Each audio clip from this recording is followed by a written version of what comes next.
make chicken salad and chicken shit. Yes. Yeah, it's hard to do. All right. 155. Yeah, that's how we come in. It's hard to make chicken salad out of chicken shit. Well, so I also like you remembered the all right this time. Like 153 episodes, no problem. 154. Hey, hi. Hey, how are you? In my defense, I have been sick for 2 months and not realizing how sick I was because I never go to the doctor. And then I found out, well, you've had these 2 ear infections for quite a while. One of them is very bad, and you're going to get not one but 2 rounds, of antibiotics. So literally, you got 2 cases of the runs. Uh-oh. Here's some mud flaps. Doctor prescribed mud flaps.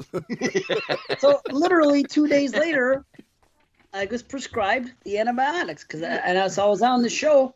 I wasn't my 100% self. I was right at the tail end of freaking dizziness. I was dizzy the day before. The last half hour we were doing the show, I was sitting here like a drunk with spins. You'd never know it, but I was. It sucks. I think we knew it. Really no, I kidding. No, I didn't know that until you texted it in there, and that's bad. Because during that episode, I'm like thinking, should we just change John's name to Dave moving forward? It'll be Dave Rhodes, Brandon Orlick, and Christian Luciani. We'll just continue the show like that. Did John and I agree on everything? I don't know. John was a great guest, man. I mean, he's got. Yeah. I'm trying to think, like, from a radio voice type guest. He probably is the first guest we've had on with a radio voice. I'm trying to think. Yeah. Like, Mike's got a good voice. So does, like, everybody's got a good. Watson's got a good voice. All the ladies that have joined, like Jamie, Heather, they all have their own little thing. But he's got that, like, WNBC. like yeah, he does. He's got the face for radio, too. Yeah. It's always great. You cracked the joke while he was on, too, which is great because he was able to hear it and experience it firsthand. He was awesome. A good guest. I figure we've had 19 guests now so far, 19 different guests, and he's definitely in my top 19. The top 19 Are we going to do that? Are we going to do that ranking? That would, like, how would that alienate us from if we actually ranked our top 10 guests? We could do it, and I'll tell you why. Check this out. I got a great idea now. There's 21. This is 2021, right? At the end of the year, we're going to have our top 21 of 21. If we have 2 more guests, which we just made, between now and 2021 show, we can rank our top 21 movies at 21 and our top 21 guests. Coming in at number 21 to nobody's surprise, Watson. Stu Watson. No. Poor Watson, man. I haven't heard boo for this guy because you guys put with that saying with hearing boo. I think I brought that up like 3 times in the last 4 episodes. Anyway, because Summer Series, I guess, right? You guys are knee deep. Are you both on Summer Series or just you? Yes, we both are. That's what. Yeah. Oh, I'm telling you. If I have to hear any more talk about fucking adjudications and fucking round tables, I feel like I'm living in Tombs of the Blind Dead. Yeah. Hey, man, or you wish you were there? I wasn't going to bring it up. Blind or dead. I don't bring it up anymore. You guys keep bringing up the double S, not me. I just the double S. I won't even say the words anymore. See, I'll tell you what though. When I am on the show for the round table, at the end of the show, I haven't mentioned it yet on the other 2 that I've been on for that series.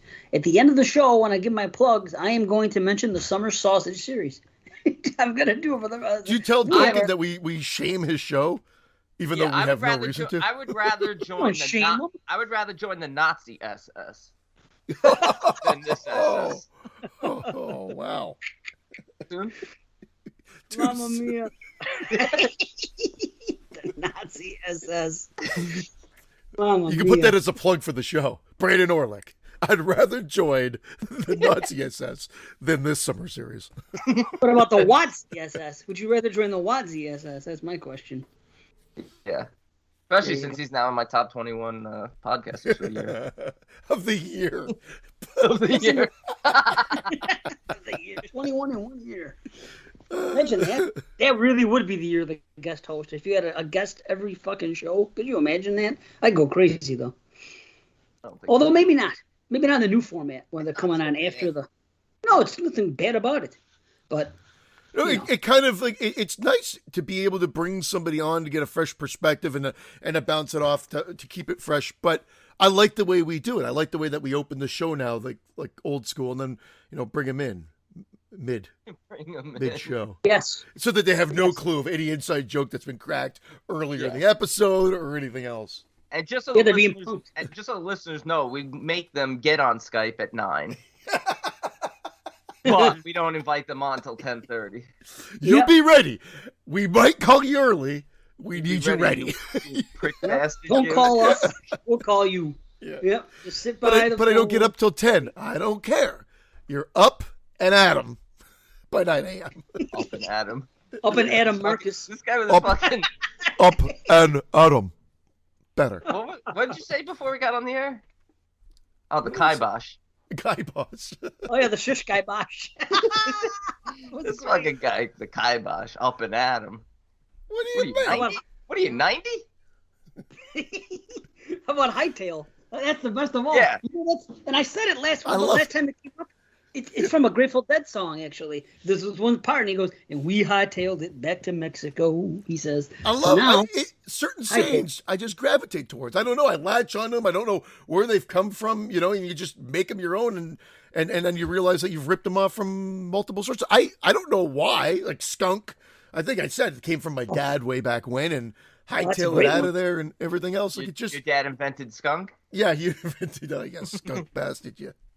It's like my dad with crumb. My dad would always say crumb. That guy's a fucking crumb, he would say.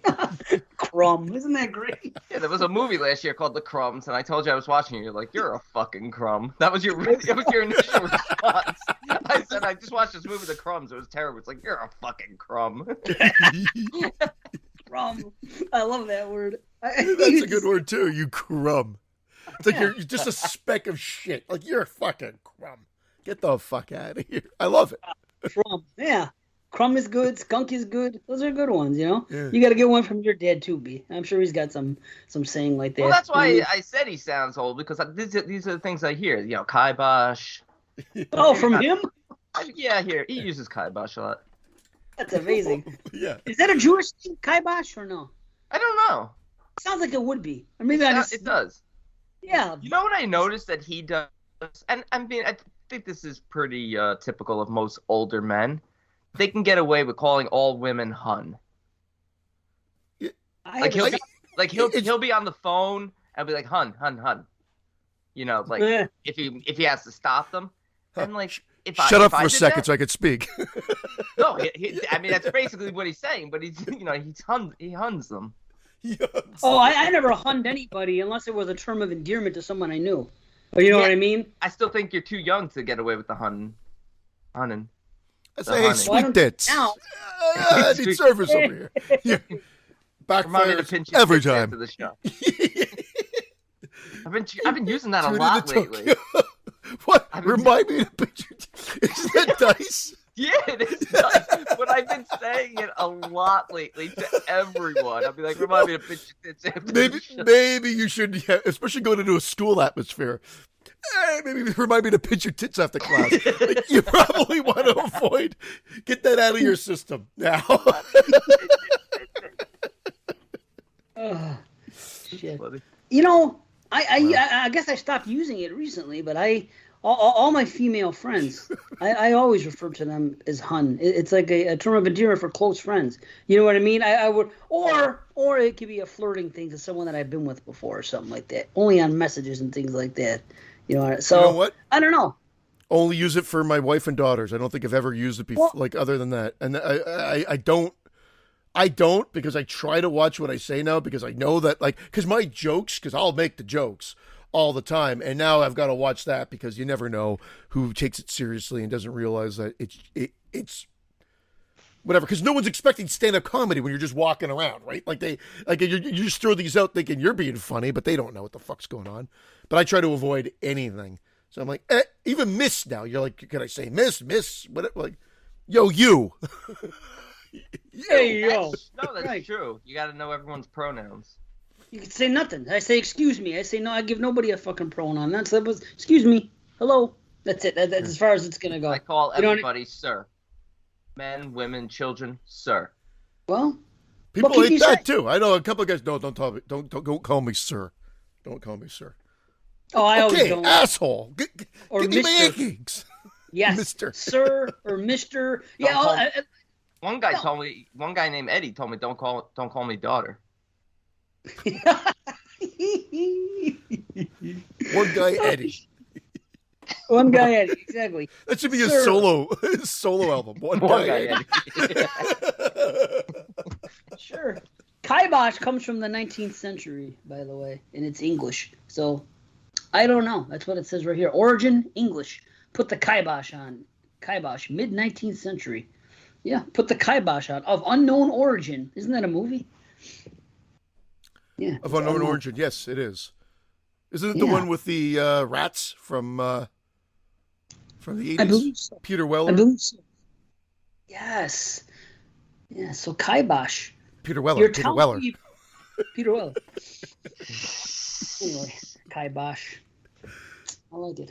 I want to put a kibosh on a shish kebab at the same time. That'd be great. You could say, well, we were gonna have a shish kebab, but I put the kibosh on it. You I know? want to put a kibosh on Summer Series.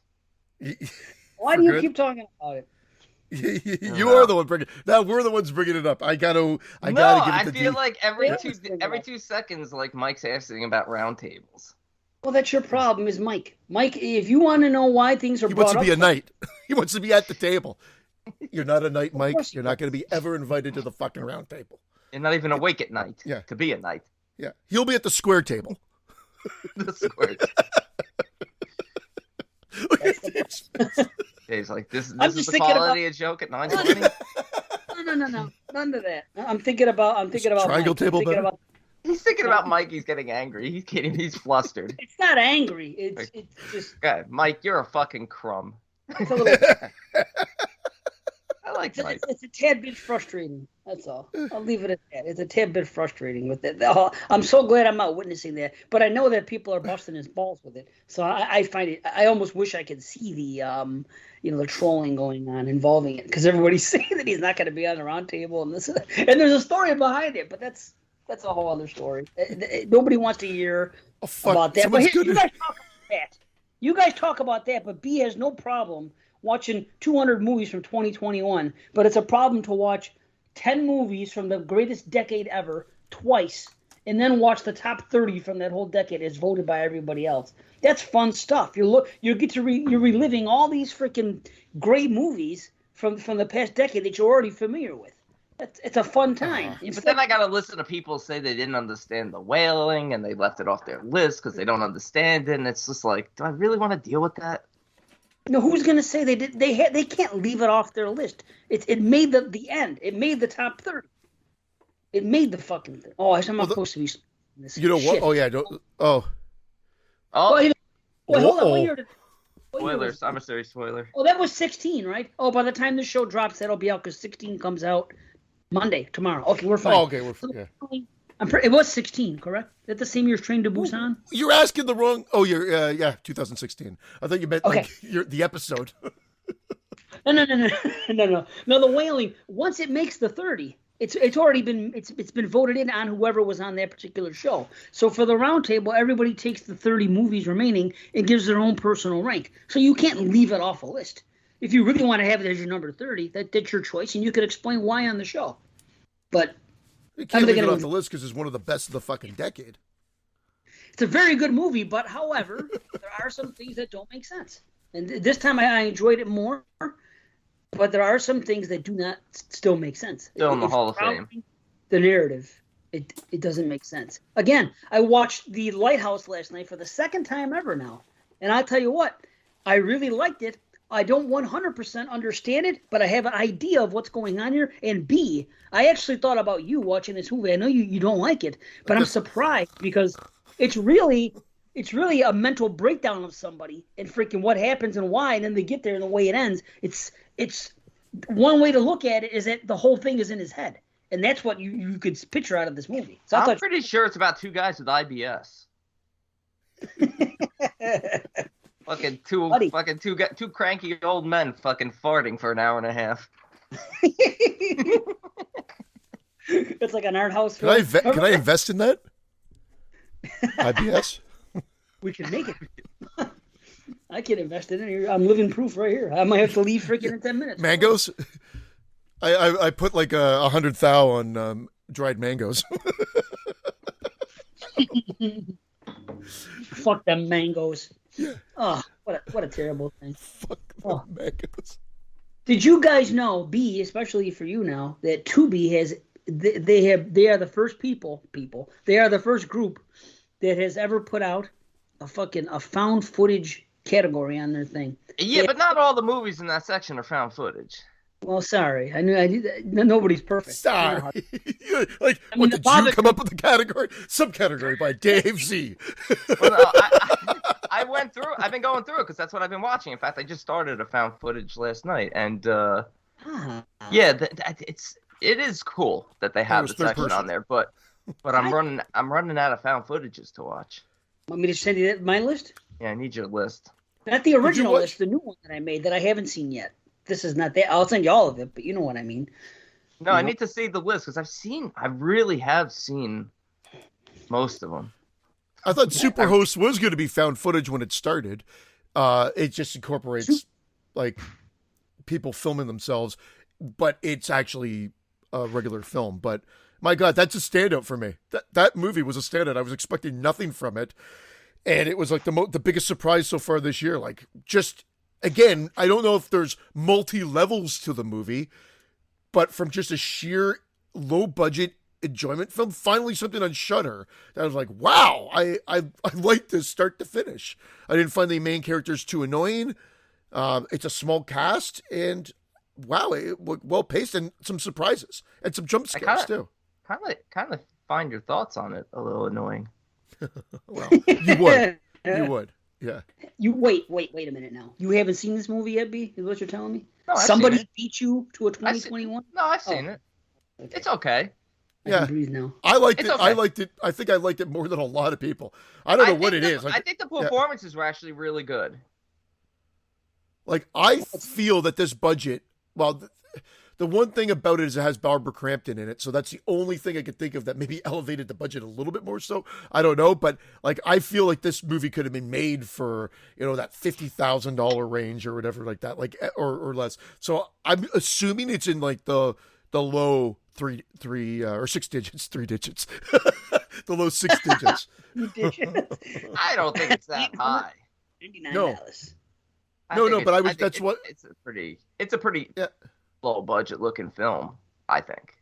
Yeah. No, I'm not, but I think they do it well. It's well lit. Yeah. And well, the great like, direction considering like the budget and everything else. And yeah, I thought decent performances too. Like, they did it well. Very few locations, small cast. Yeah, Barbara Crampton's only like 3 feet tall, so very small cast. I love small casts. I love those kind of movies. Like, I just, something about movies that are just intimate. I'm just such a fan of it now. Like, it's so weird the way my tastes have changed. But because you don't have to keep track of all these different characters. You're like, I know who that is. This is a small cast. I like it. Maybe that's part of it. That's Guy. Don't you love movies where like nobody has names? It's just Guy. Man. Right? Woman. Man, woman, yeah. Yeah. That's Dave's type of movie. Small cast with man, woman. Yeah. Yeah, I do like those movies. You're right. Like, which one was man? Which one was woman? Like The Rental. The Rental last year. The Rental, Antichrist. I can think of so many movies where it's a small and they take place at one setting, but they're hard to do. But when they work for me, they really work, because you could totally shit the bed making a movie. Freaking, there's 4 people in a house. If it's not intriguing to you in the first 20 minutes, you're checked out. But if you can reel me in, then I love that stuff. Yeah. And by Superhost is by no means flawless, and there could be something that annoys people just because of how, like, for plot convenience of getting to the end. But I thought, like, I was pleasantly surprised. I'm like, wow, they did enough surprises that I wasn't expecting. So yeah, right now it's definitely in my top 10 of the year, no question. Oh, well, it's on the list. But again, that's all relative to not many people are raving about this year. I look forward to not hearing the rest of your top 10. Oh, for fuck's sake. I'll be asking for recommends I'll be asking for recommends. Probably. Let's see. Well, I'm done with Double S. I just have to do one more recording a week from today. What's That's that? out the door. Yeah, what is Double S. that? What it is. Yeah. I'm doing it for you guys. Bunch of fucking crumbs. That's what they are. Crumpets, actually. They're not Crumpets. English. Damn it. No. There's English people involved though, so crumpets. Yeah, why not? We got UK folks. There's so many UK folks. They got to have their own round table. UK. Okay, UK.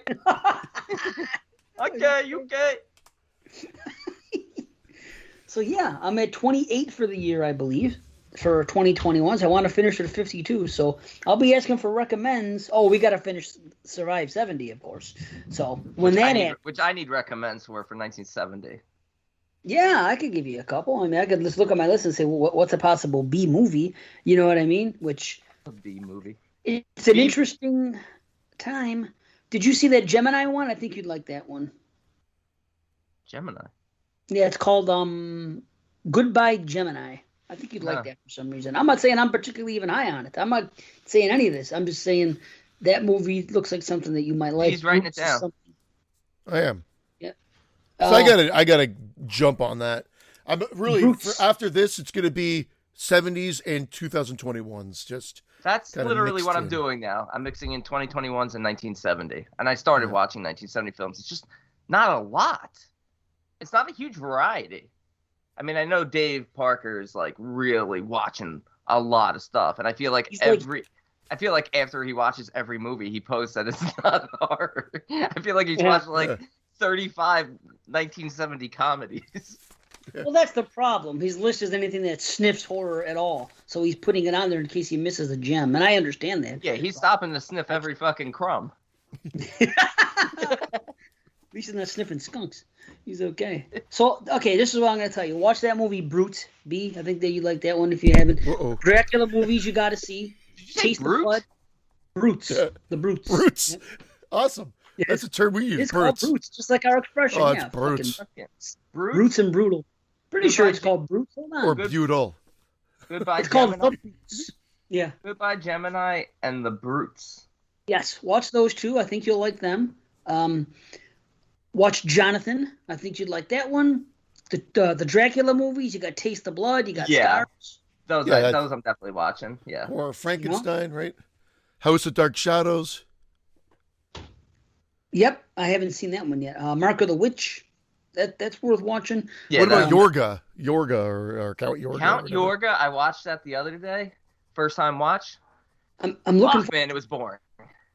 Oh, I'm looking forward to it. Shit. You might enjoy it. It's not a bad film by any means. It's just like, yeah, come but on. Is there atmosphere? Because like the movies we're going to be talking about tonight, the Blind Dead series, I could see a lot of people thinking these are boring as all fucking hell. But at least there's fucking atmosphere in these movies. I'll say that about the 1970 films. I feel like they all have like a certain charm because of the atmosphere. Even the low budget ones, they felt 1970. That's fine. That's not necessarily, means it was entertaining. I just personally, it was a first time watch. I had rented it. I thought it was a little boring. Which one? Count Yorga. Yorga. Okay. Well, I know. And I was reading about it, and originally it was supposed to be a softcore porn, and I'm not joking. I'm not surprised. And the actor who played Count Yorga, I'm drawing a blank, but he said he'll do the movie if you change it to a straight up horror film, and that's what they did. Nice. Well, give him props. Yeah. But you could see like his dick out in every scene. Really? You could see brain showing. Yeah. Wow. So here's a couple more. I want to suck your cock. I mean your blood. I mean your cock. Oh, Oh. House of Dark Shadows. I think you mentioned that. I Drink Your Blood. Hollywood Horror House. Hollywood Horror House. Horror. Yeah, it's worth checking out. Fold of Flesh. I think B said he watched it last night. Yeah, I kind of like that. Count Dracula was another one.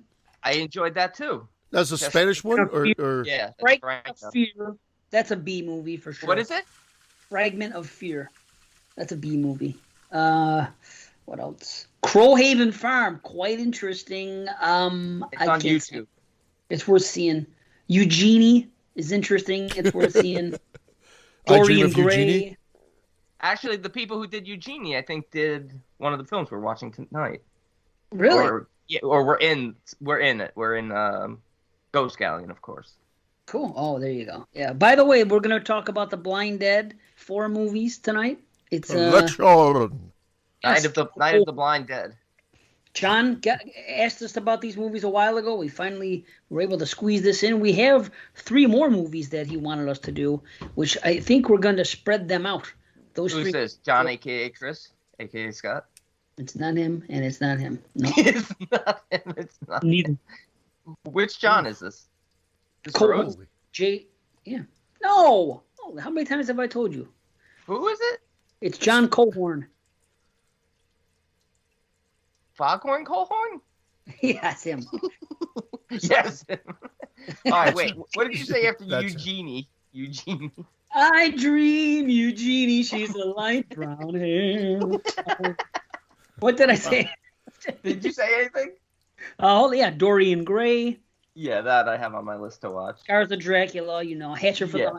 the what else? Well, Bird, of course. Bird. Fucking bird. And the rest, Vampire Lovers. Yeah, I actually own that, so I'm gonna rewatch that. Everything else I didn't say is a 6.5 or below. No, but like some of these, like Goodbye Gemini and The Brutes. I heard of Jonathan Hollywood Horror House. I've never heard of that. Fragments of Fear I heard of because you mentioned it to me already, but no, that's good. That's like I have a whole list, and right now if I watch my list, that'll probably take me to close to 30 movies. I'm probably looking to do about 35, 40 movies total. Nothing wrong with that. Now, here's the other ones I haven't seen yet, but I'm going to watch. They've made the short list. Anne's Woods, Blood Rose, Bloody Judge, Count Yorga, Equinox, $5 Billion Legacy, $5 for an August Moon, Gurley, House That Wouldn't Die, Janie Totsians, I don't know what that is, Mark of the Devil, which comes highly regarded, Queens of Evil, another one, Scream and Scream Again, Scream of the Demon Lover, Vampire Doll, Witch Hammer, Wizard of Gore, and A Quiet Place to Kill. Witch Hammer getting a Blu-ray release. Oh, is it? From Severin in that Folklore box set. What Hammer film is it? MC. Pardon? MC. MC. MC Hammer. Oh my god. Let's get it started. Oh, yes. How did I not get that? Like, what? Witch Hammer. And we already did a joke on that Hammer episode that we just inserted MC Hammer through that whole thing. Amazing. Proper. You remember that? Proper. Great stuff. Oh, that's a good list, man. That's a good list.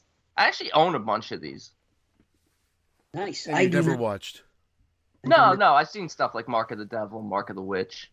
I like them, but I think I'll appreciate them more now. It's been a few years.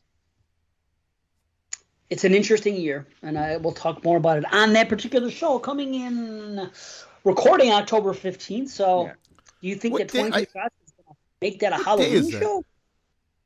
Oh, it's a Monday. No, that's November. It's I'm Yeah, off that week at least. It's a Friday night. Oh, or it's a Friday. Pardon me. Yes, Friday nights tend to be when they do their shows. That's why. Yeah. You guys ready to go back to old school and record till like 3 a.m.? No, we start early though. We started like earlier in the night, like 7 or something or earlier. Do we know how many people are doing it? Is Jeremy doing it? No, it's not. Jeremy said he's not going to make it. So, but there's still going to be 6 of us. There's still us 3 and them 3 minus Jeremy. Yeah. No, I just didn't know if Jeremy. It would have been great. I heard he was out, and then I heard he was back in. Maybe he is. Don't look at me. I don't talk to anybody. I don't know what's going on. No. I don't know. I'm in the dark. That'd be great, though. All 7 of us. Shoot. And that's all we need. We don't need any more than 7. We really don't need any more than 5 or 6 normally. We really don't need JP. Is Jeremy even on the show anymore? Well, there is no show anymore. It's been on the summer hiatus, right? Summer series. They're on their own summer one, right? They got their own. So, yeah, they're on a hiatus, so it's hard to say. I think he wants to be, but Dave has issues of his own as far as scheduling coming up in the future. So, 22 shots. Who knows? Why, is he too busy showing his dick off in films? Maybe. Maybe. Either way, maybe they'll turn into us and they'll have a guest host each show. Why have I seen Dave Parker's dick more than I've seen my own? Why is that a thing? Why is that a thing? Well, it's a thing. I had a lot of beer last night, and I'm just farting, and it's horrible. I didn't want to say anything, but you look like you just filmed The Lighthouse too. There was only 4 farts in that whole film, by the way. 3 from what's his name and 1 from the other guy. Yeah, but did you know that the farts were authentic to the time period? You know that's something somebody would say. That's something somebody would post. Did you know they farted like they farted in the 80s? Farted all the way from his diaphragm. Oh, that's great. Oh, man. Oh, mamma mia. So, yeah, it's been a lot of fun watching all these 2010s. That's all I can say. I've been showing them to my guests on Friday night. I show them Cabin in the Woods. Here's a question. Cabin in the Woods. They both remarked during the movie that it was too dark. Like, everything that was going on with the stuff at the cabin, like, they couldn't see the kills and the gore, and it was cut. They kept saying, and we watch movies weekly at this, and it's never been a complaint by anybody. And it was a Blu-ray? Or it was a Blu-ray. So I don't know if that was done intentionally or if other people have ever had that problem, but both of them, they liked the movie. They thought it was a great concept.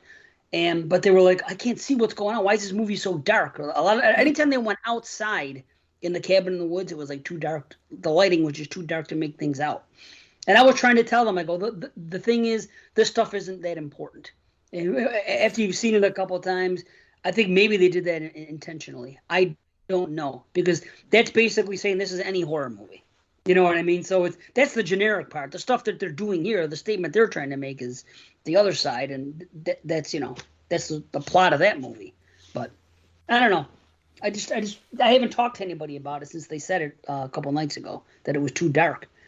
So I haven't watched it enough to really remember or comment, but I don't recall, I guess, having that issue with that. That's okay. Yeah, me neither. I just wanted to know because, again, I could adjust my television, I think, but I mean, I never had to before. I watch movies constantly there. There's never been a complaint, you know? I adjust it when I watch Midsommar, and I make it nighttime. Sweden. They fucking loved Midsommar, both of them. They liked it more than Hereditary, even like me. They watched Hereditary, and I think 2 or 3 weeks later I showed them Midsommar, and they loved it. They've loved them all. I showed them fucking Neon Demon. I showed them that. We watched Cabin the other day. What else have I shown them? Blackcoat's Daughter. They loved that. I haven't fucking had a miss yet. Final Girls. They loved.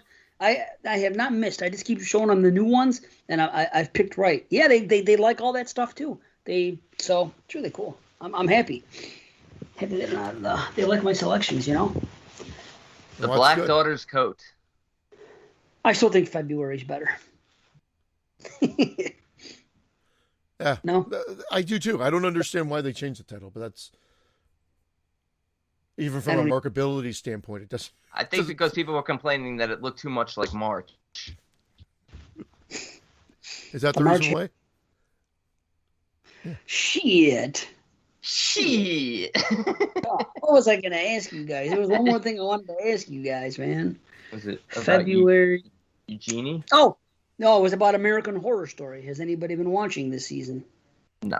I don't get Hulu up here. Oh, Mom. I don't get Hulu up here. The man can do no wrong.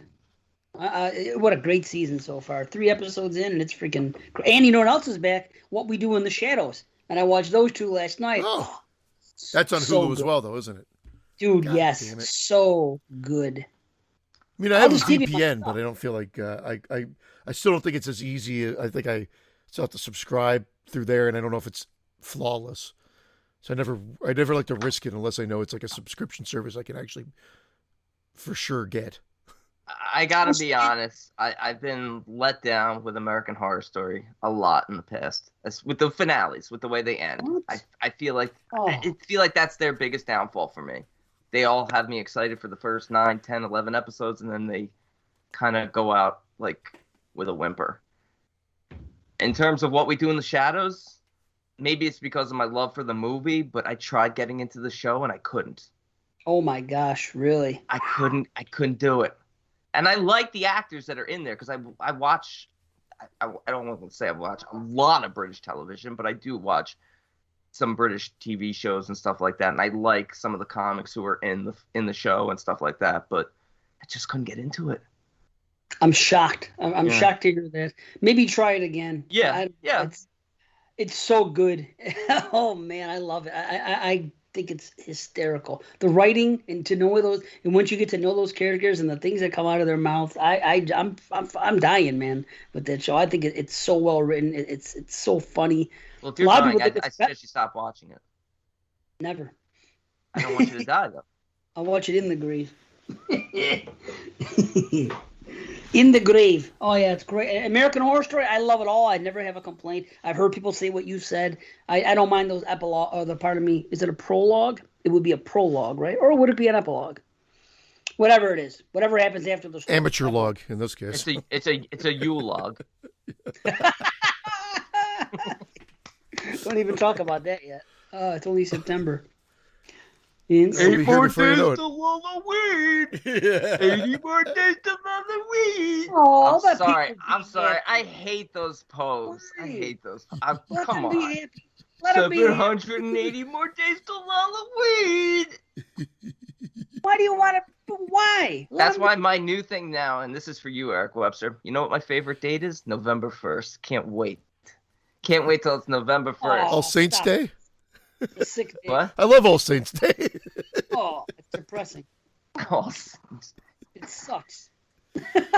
November 1st sucks. It's so depressing. And Halloween, so what? Let them be happy about Halloween. I don't want people to be happy. I'm not happy. Why should they be happy? It's because you choose not to be happy. You can I don't choose nothing. Everything's mental, my friend. Everything. I know. I used to enjoy Halloween until I got onto Facebook and saw all these people posting 900 more days till Halloween. So whoa. So you love something, and you let other people that love it just as much as you ruin it for you. How does that make sense? It's like Halloween fanboys. I probably would like Halloween as a franchise a lot more if it wasn't for Halloween fanboys. Well, I understand Halloween fan. That doesn't take the experience away when I watch them. I don't say, well, I would have given this movie a 6 out of 10, but because I don't like Halloween fanboys, I'm giving it a 4. That's exactly what I do now. Right. That's exactly. He wants to punish the Halloween fanboys. I don't punish the Scream fanboys and say it's not a 10, it's really an 8 and it's overrated. Even though I think right now, Sid is not the best final girl. She's not even a final girl because Gail is there. Thank you. I agree, but I'm not getting into that discussion. We don't have time for that. But yeah, Sid's fine. I have nothing against her, but we don't have time for that. 60 more days to Halloween. 60 more days to Halloween. Let them count it down. Man. That's fun. At least they're not counting down days to the election. You know, bullshit like that. A new change in the guard in 60 days. 60 days, and this guy's out of the office. It's my favorite Twilight Zone episode, changing the guard. They might be doing that. They might be doing that in Canada, actually. You know who's in my favorite Twilight? It's about the SS. No, it's not. Oh, that Death's Head Revisited. I apologize. Yeah, it's a nice one. It's about a teacher, but guess who plays the teacher? Who? Donald Pleasance, who's in Halloween. Yeah, Donald Pleasance and Changing of the Guard. The season 3 finale, I believe, for Twilight Zone. Oh. It is Donald. Yeah. I love it. It's a nice one. It's a feel-good one. Yep. Yeah. There are some of those. Yeah, there are some of those Twilight Zone ones. Yeah. I'm just kidding. People could be excited about Halloween. I'm just teasing. Yeah. That's a great thing to be excited about. It's not like I said, at least it's not, there's no negative. Honestly, that's why they put all the holidays in October, November, December, because it is a depressing time of year in terms of it starts getting dark real early. And then once January comes, it's just like you want to end it all. That's why there's no big craze around Labor Day. No what? Big craze around Labor Day. That's Labor Day. I got a day off. Who the fuck cares? You know what? 30 more days till Halloween. Day one by. Change my mind. Oh. You know what I want to do? I want to re-edit that scene in, or just just put a sound, like change the soundtrack, and that scene in Silent Night, Deadly Night 2, where the guy comes out, he puts the garbage thing down, and then he shoots them, and he just goes, Labor Day! That would be I don't know why. You should do something with that scene. You're right. Well, just that, and then just put it out tomorrow. Do it! For no reason. Do it. Nice shirt, by the way. Nice shirt. See, he's got the EH shirt. Yeah. You know what? I don't appreciate you wearing my face. Even the listeners can't get it. It's even weirder to wear my face on me. It's like I'm like fucking Steve-O. It's like I got a tattoo of myself. The only downfall is like, look, it's like below the tits. Like, I mean, either I need breasts to raise it up here, or this needs to be higher up on the shirt. That's my only. Yeah, it does. BT. Yeah. You need BTJ over there. Come on, bitch tits, grow. Grow, bitch tits, grow. Grow. This fucking crumb has hit his mic 37 fucking times already. We've been on for 20 minutes. He's hit his mic every 4 seconds since we got on here. I was running out of steam. I'm in that, like, you know, when you wake up, I'm not really hungover much because I don't really drink much anymore. Last night, for whatever reason, we got invited to a friend's for like a end of summer hurrah, if you will, Labor Day party. See? Wait, there's no Canadian Labor Day? Stop. Canadian. We have Labor Day. Yeah, we have Labor Day. It's the same day as us? Yeah. It's the one time they have the same. Okay. But when's your 4th of July? Time. Christmas, New Year, Labor Day. Wow. Yeah. That's it. Everything else, they have their own version. You know what I mean? It's 4th of July, July 8th. It's at the great value version of something. They got this version, then they got this version. You know, Canada always has their own. And it's always a week before, a week after the American one. So I was just genuinely asking if you had maybe, you know, Queen of England Day or something the week later. You know, I don't know. Queen of England. No, Victoria Day is in May. Right, I know. Boxing Day, MMA Day, you know, all those. It's the Canadian version of for Queen Victoria or whatever the hell it is. I want to see the Queen boxing on Boxing Day. Yeah. Boxing? Like boxing the Pope. Don't you want the Queen to like to box the Pope? Yes. Like, okay, come on, fucking throw down. I want to see the Pope come to the ring in his Pope mobile. Yeah. That'd be great. coming out swinging. So who is Victoria, by the way? See. Who is Victoria? Yeah. She was, I think, Queen, Canada, the first Queen. Of Canada? You're asking. My wife needs to come down here to give you the fucking history of the, what is it, monarch? Whatever the fuck it is. Monarch. You know that all our presidents are related. What are they, a bunch of butterflies? Yeah. That's why I go to the conservatory. They look at them all the ex queens flying in the air. Flying around, flapping her wings again. Swat.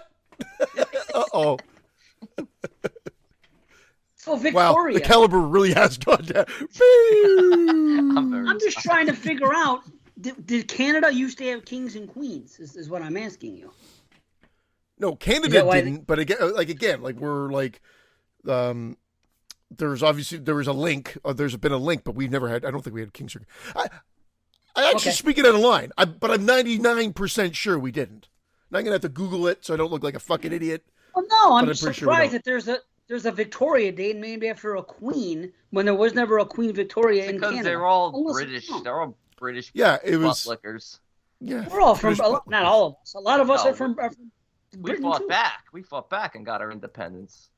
Canada never did. Canada still is under monarch rule. That's why the butterflies.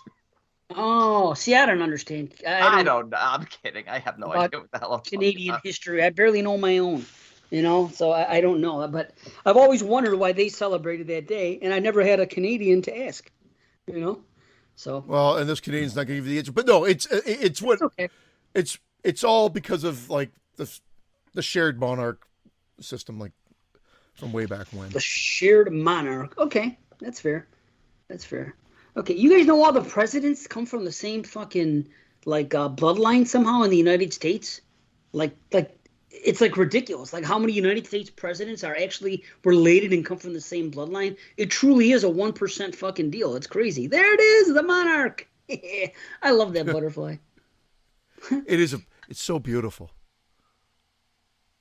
Yeah, look at that. I don't know why there's so silence there, but what are you talking about over there? Like with this 5G conspiracy? Sounds like some conspiracy fucking article you read. This is word. This is real. This is freaking word to the motherfucker. 43 presidents. No, and the past 11 now are all they are all somehow related blood way. No matter what side of the Biden and Trump are related. Yes. Yeah. All this Obama is definitely. I don't know about Biden because all the stuff came out. I think during the Trump administration when I was reading about it, and I went back to it. I got in a conversation the other day with Mike and Scott about it. We were hanging out talking. It came up. We were like, really? So we started looking into it. It's crazy. They said in 2012 it was found that 43 presidents were related to King John of England. Does Donald Trump continue that trend? But there's so much. John Rhodes. Yeah, him too. Yeah. A number of U.S. presidents are related to one another. And it explains everything on this one thing. It goes all the way down. It's like ridiculous. Richard Nixon's in there, Herbert Hoover, Lyndon Johnson, Carter. George H.W. Bush was a third cousin of Grover Cleveland. They're related to James Garfield, Theodore Roosevelt, a sixth cousin. They all are freaking. It all comes from a thing on top. 5G. And it's all there. Once removed from Barack Obama. So Obama, once removed from Gerald Ford, and of course the father of George W. And Calvin Coolidge, his seventh cousin Lincoln. All these people are freaking have a relative in common. And at this time it says it has not been revealed yet if Joe Biden is kin to any previous presidents. It is known that he is the eighth cousin of Grammy and Pulitzer Prize winning classic composer. Well, that doesn't mean anything. Dave, we have a special guest. Look. Grover. Cleveland's here.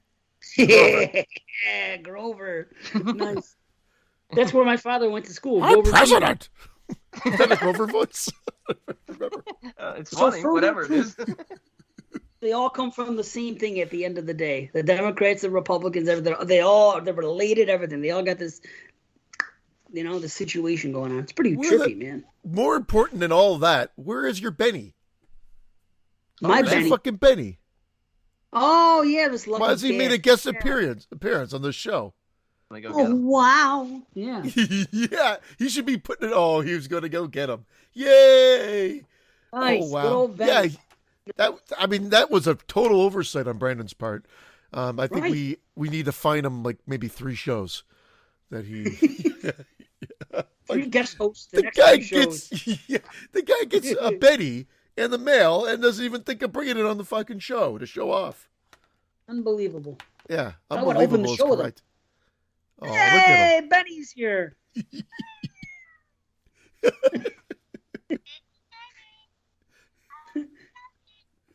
Why is that so low? Yeah.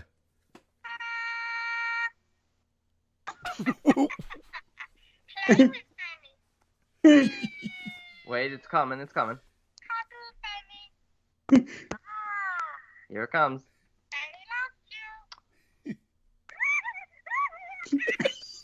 Ready? Yep.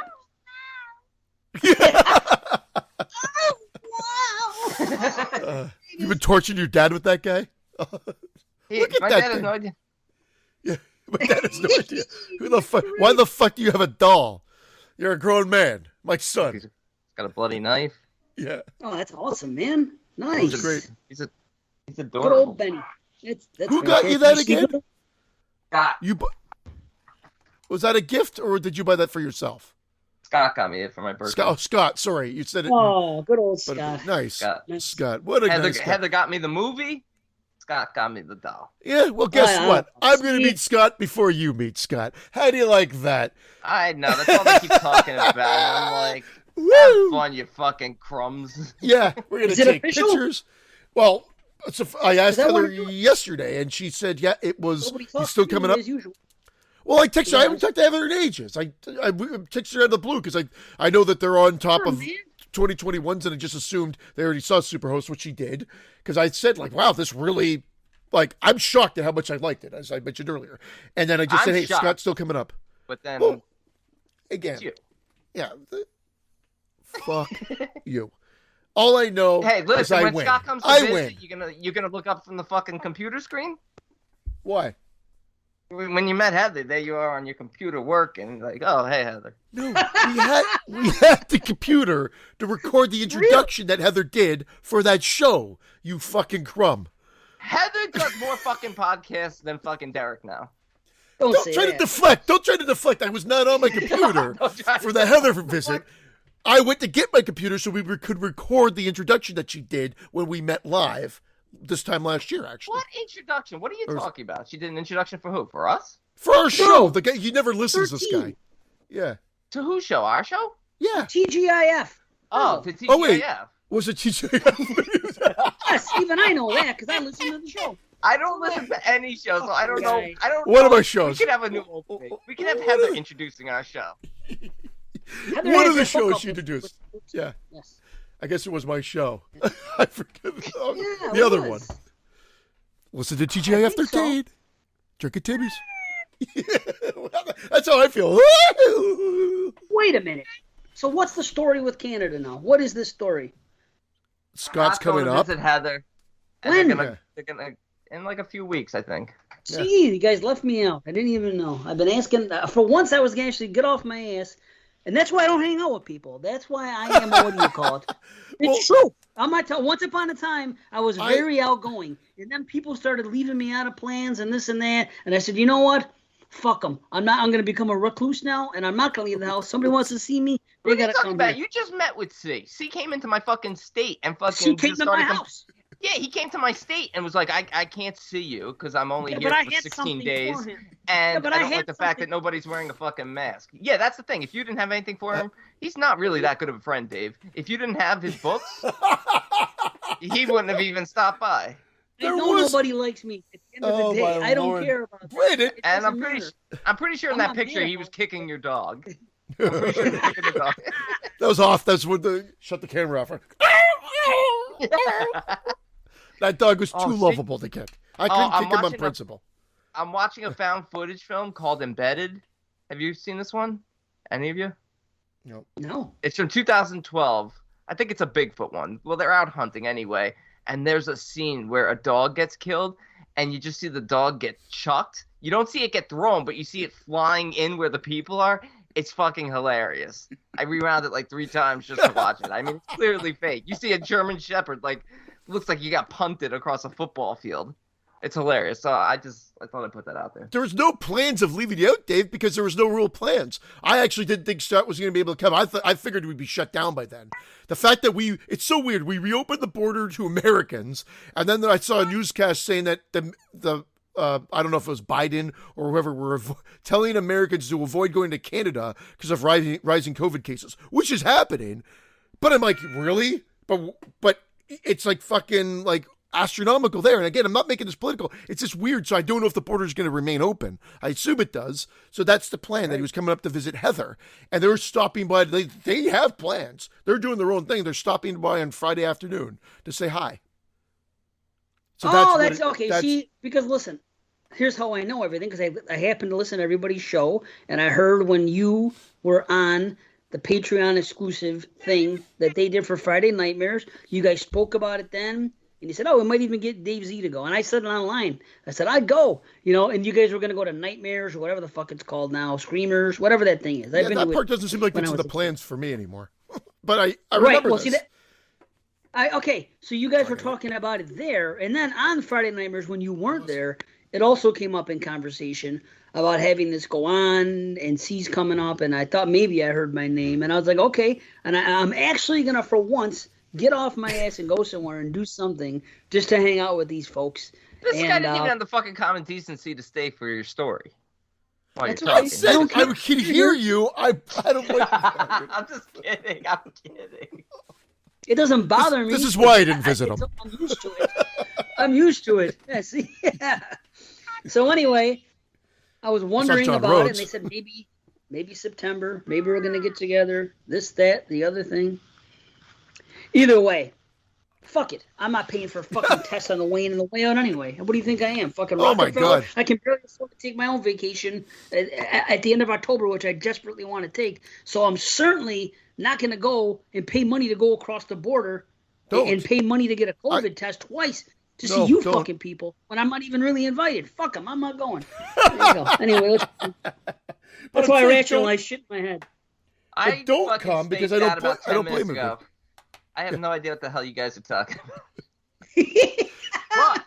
But I'll remind you, Benny. you're not seeing Scott live. Just a friendly reminder. I wish I could. If Scott's willing to spend all that money to go to...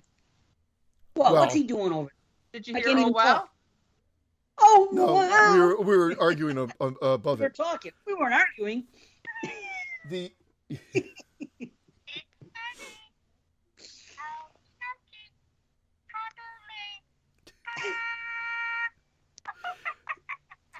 Next time I suggest that Brandon does anything, just fucking tell me to shut the fuck up. Go get the doll. Now we can't stop hearing the fucking doll for the next 10 fucking minutes. And because you brought that out, the whole thing about Scott and Heather in Canada came out. If you never said that, I would have been perfectly fine seeing pictures fucking September 26th. Oh, these guys had a great time without me. Oh, I'm not surprised I was left out. Story of my life. And I would have kept it to myself and gone on. You know what I mean? Now I can't because win. it happened. I never win. You at least got to meet Christian. I've been left out since day one. Oh, my You left in. You got chats going. You got nice people to talk to every day. You got good friends. You got Scott and Heather all the fucking time having a good time. Nice people. Nobody fucks with me. Nobody talks. All right, you mentioned Scott and Heather, but where are these good friends you're talking about? Oh, wow. Oh, wow. Oh, man. You watch movies together. You have daily fucking contact with fine folks. I feel horrible that way. I zipped by after stopping in Dave's. I went to see John Rhodes, Chris A.K. Scott. I went to visit all of them. Liz. I saw them all. I don't know. Yeah. Sorry, Brandon. Next time I'll... You went for a run with, what's his name, with Dave's buddy. Dave, don't you run with your buddy, Paul? Yeah. Damien? Yeah. We should have a meetup. I was like, I was mostly chasing him. Give me your goddamn Plex account. And he wants to invite everyone. Oh. Wait, here it comes. Yeah. Nice. Kindly punt that thing out the window now. He's had enough. He's had enough of poor Benny. Amazing. Go buy another copy of Friday the 13th, you fucking Will do. crumb. Will do. I can't wait to show Scott this live. Nice. So Scott's going to spend all that money to cross the border, front and back, because it has the deal. You got to get tested twice and shit. Even if you've already been vaxxed, you got to get tested before and after. I assume you need a negative test to enter Canada. I don't think you need that to go back into the States. If you're American, but you still got to pay. Unless I wonder. So could I go to Walgreens out here and just fucking get it for free? And that could count. I think you can. Yeah, you can unless. But again, it depends on how your government works, because if ours is for travel, and it hasn't been a recommendation, or we haven't been told to get it. If it's just for travel, you have to pay for it. But if it's like if a doctor sent you to go get a thing, I'm sure there's a way around it. Then you get it for free here. So I don't know how it works in the States. If there's a comparison, if the Canadian this guy, if the Canadian government fucks you, then the United States government's gonna fuck you even harder. So it doesn't matter. So I'm sure if I inquired about it, I'd get fucked somehow. Yeah. Dave, you weren't invited. Just remember that. That's true. You're right. The moment has passed. You're right. I'm saving every penny to go see fish with my real friends in Vegas and to do things and fish pants. To have a great time. Why am I always the one that brings this up? I mean it in such an innocent way. In fact, I was trying to bug Brandon, and it kind of backfired on me. And now I feel like a fucking Dave, I'm gonna save you money and time. No, I felt bad. Who's that, Scott or Heather? No, that's fish. I thought you were gonna say you know what? That's more entertaining too. She is. No, it's because I'm the person that never goes anywhere. So when I actually get excited up enough to say, you know what, damn it, I'm gonna do something for once, and then it happens a different way, and I somehow I'm out of the picture. That's why I was mad. I was really mad. I don't think you're out of the picture. I honestly just think, again, I no wasn't even kept in the loop. No. All I know is Let me Brandon's ask not you going to be something, here. Dave. Do you really want to hang out with a guy that dresses like this? What the fuck is he doing? Yeah. I think he's going to a Renaissance festival. It looks like that's his profile pic for Grindr. So Brandon just showed us a picture of Scott wearing like a leather hat and like a sleeveless vest shirt. Was he a pirate? What the fuck is he in this? It looks like he's one of the village people. No, he's dressed like a Renaissance guy. That's not a Renaissance. A cowboy hat? That's something you wear to, looks like a gay bar thing or something. Yes, no? it sure does. The he's going to the Blue Oyster. Where's his whistle? Blue Oyster. That's Police Academy, right? The Blue Oyster joke. Because I've always cracked the Blue Oyster too. I'm like, what movie was at Police Academy? Dude, I got all these home movies, and it would always come up because being gay was a big deal in the 80s. So we were kids making these movies, and we had these things, and I even put up this thing.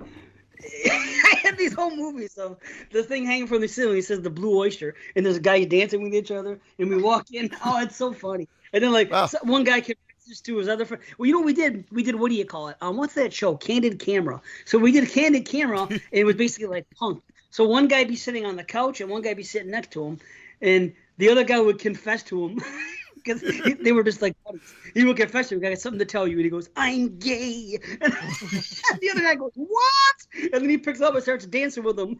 And then we play this. I have a feeling this was just a way for you guys to get away from sucking each other off. And go, hey, no, it's Candid Camera. Oh, I get the joke. Yeah. Well, being gay used to be funny and a big deal. You know what I mean? It used to be funny. Well, I used to be comedy with it, and it used to be a big deal. Like, you would even see, like, I had an issue of National Enquirer, and I put it on my news show. Like, I saw it on the stands checking out at the grocery store. I said, Richard Chamberlain is gay. And it was on the fucking cover of the National Enquirer. I was like, look at this, breaking news. And I put it up on Richard Chamberlain is gay. And then we were watching this one show. It was like Donahue or something. And there was all this stuff going on. And some guy stands up in the crowd. The microphone gets handed to him. And he goes, I'm gay. What's wrong with that? And all of a sudden the crowd was like, ah, all kinds of crazy shit happened. It was just, back then it was a big deal. Now everybody's gay or wants to be gay or is bi or something. Back then, being gay was a big deal. Yeah, you know bi's in right now. Yeah. Oh, I'm sure it's in. Everyone my daughter talks to is bi. I even had somebody following me the other day on Twitter, and it was something, and it says, "Oh yeah, I'm 14 years old, bisexual." I'm thinking, every time I leave somewhere, someone's yelling "bi" to me.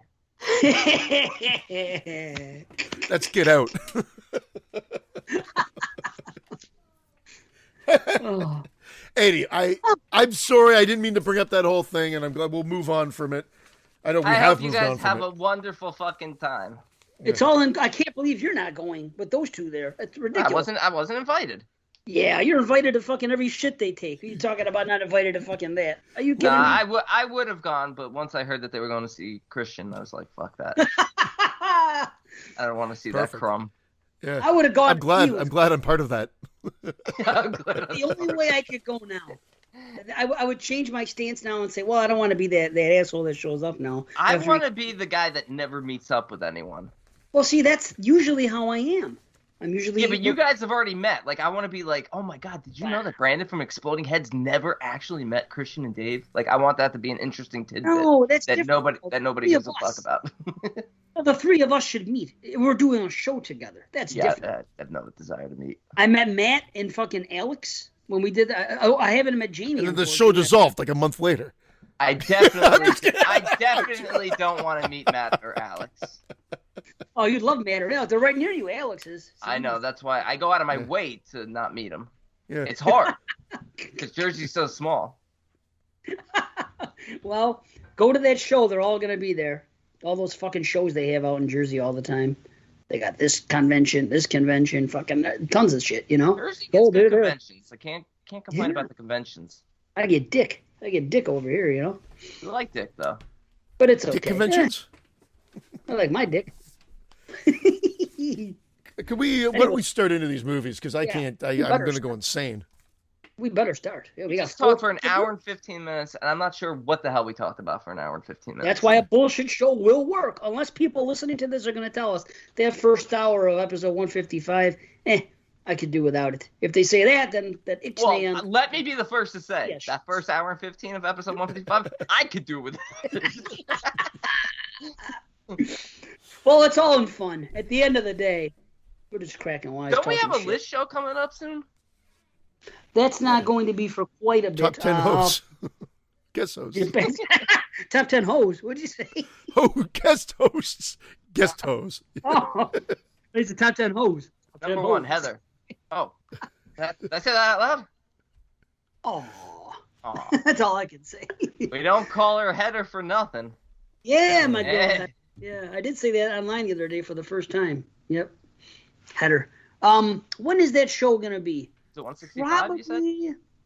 top 21 to 21. Hold on. Eric, Rayman. Hold on. When is this show? Johnny C. That's dying over here. Jesus. Spit it the fuck out. That's the other show with Johnny C. He gave us this too? Maybe I'm confused with the fucking who did this show then. But anyway, this says John. Maybe there's two John. There's a John C. and a Johnny C. This might be true. Anyway, Blinded Trilogy from John. Johnny Appleseed also. October. November. Top 20 directors and hidden gems. Yes. And ranking franchise movies from Johnny C. Again with the ranking of the franchise movies? It's a double list show. Top 20 directors, top 20 hidden gems.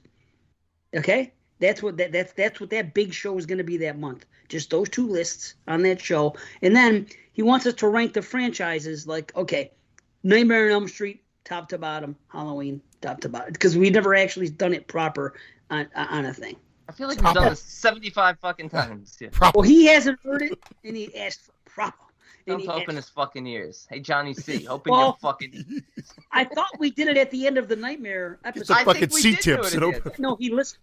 He listened and said no. That it wasn't there. What'd you say, Christian?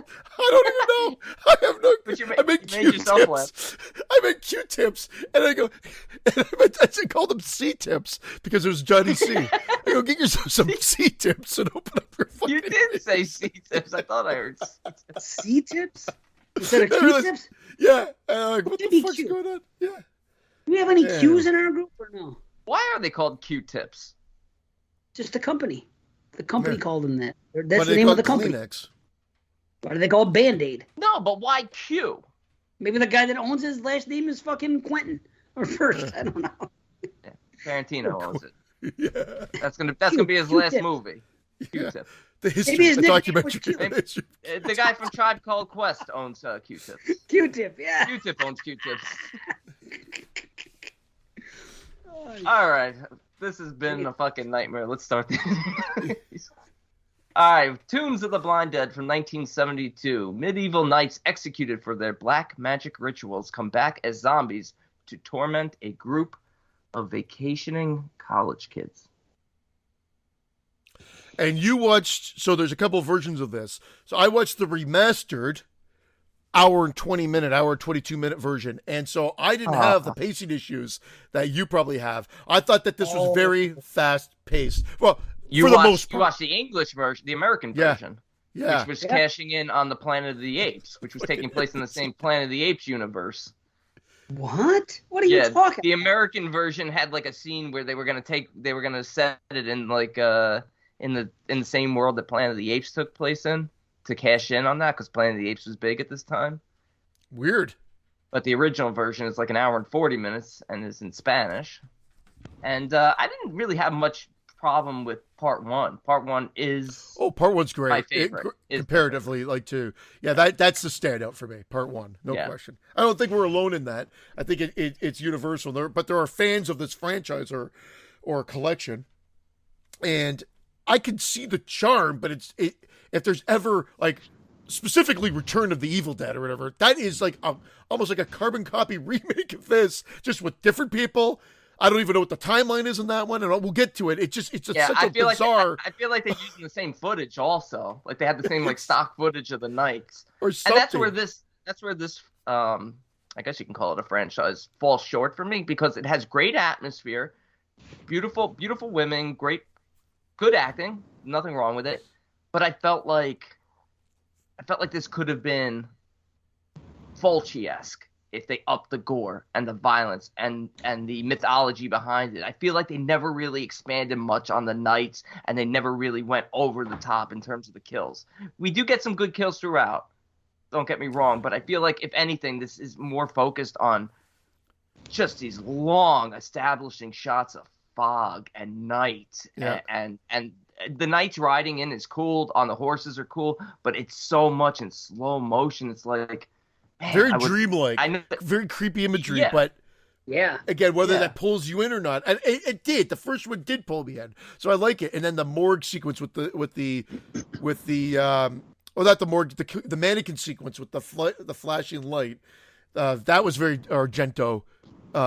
Before really Argento got into the, like, I mean, he was directed at that point, but I think before we got into the bright reds and shit. For So sure. that was Yes, there's some Suspiria great ripped us off. sequences. but there's some great fucking sequences in There are. this film that make it stand out. Like, there are set pieces, if you will, within here that I think set it apart from the other movies a little bit more so. Not that the other ones don't have atmosphere, but this one I think just succeeds. Well, you go right to the ruins. I mean, she hops off that train, and she's spending the night in the ruins, and it's really atmospheric and dreamlike, and it's scary. And the fact that the conductors are freaked out, they know about the story of what goes on in this Berzano, or whatever the name of the town is, Berzano. I noticed they changed it. They kind of pronounce it differently in different movies. Yeah. It has an R in the first one, and the next one's the R's gone. It's funny. I want to know how the horses rode in the water to get on the ship in part 3. Well, why are the horses there? Period. Different horses for different courses. The horses are there because of the fact that they were knights, I think. I get that, but I'm saying they should have made a skeleton horse. They should have done a skeleton horse. they should have risen from the grave or something. You know what I mean? If the other ones are rising from the grave, the blind dead themselves, right, and they're getting up and they're doing their thing, then all of a sudden the other ones come in on horses. Well, where did they come from? Were they the ones that were If killed? I have to wait 20 more minutes for this shot. I love it. The No, shots I love it too, but it's in like, this one, it's like speed it up.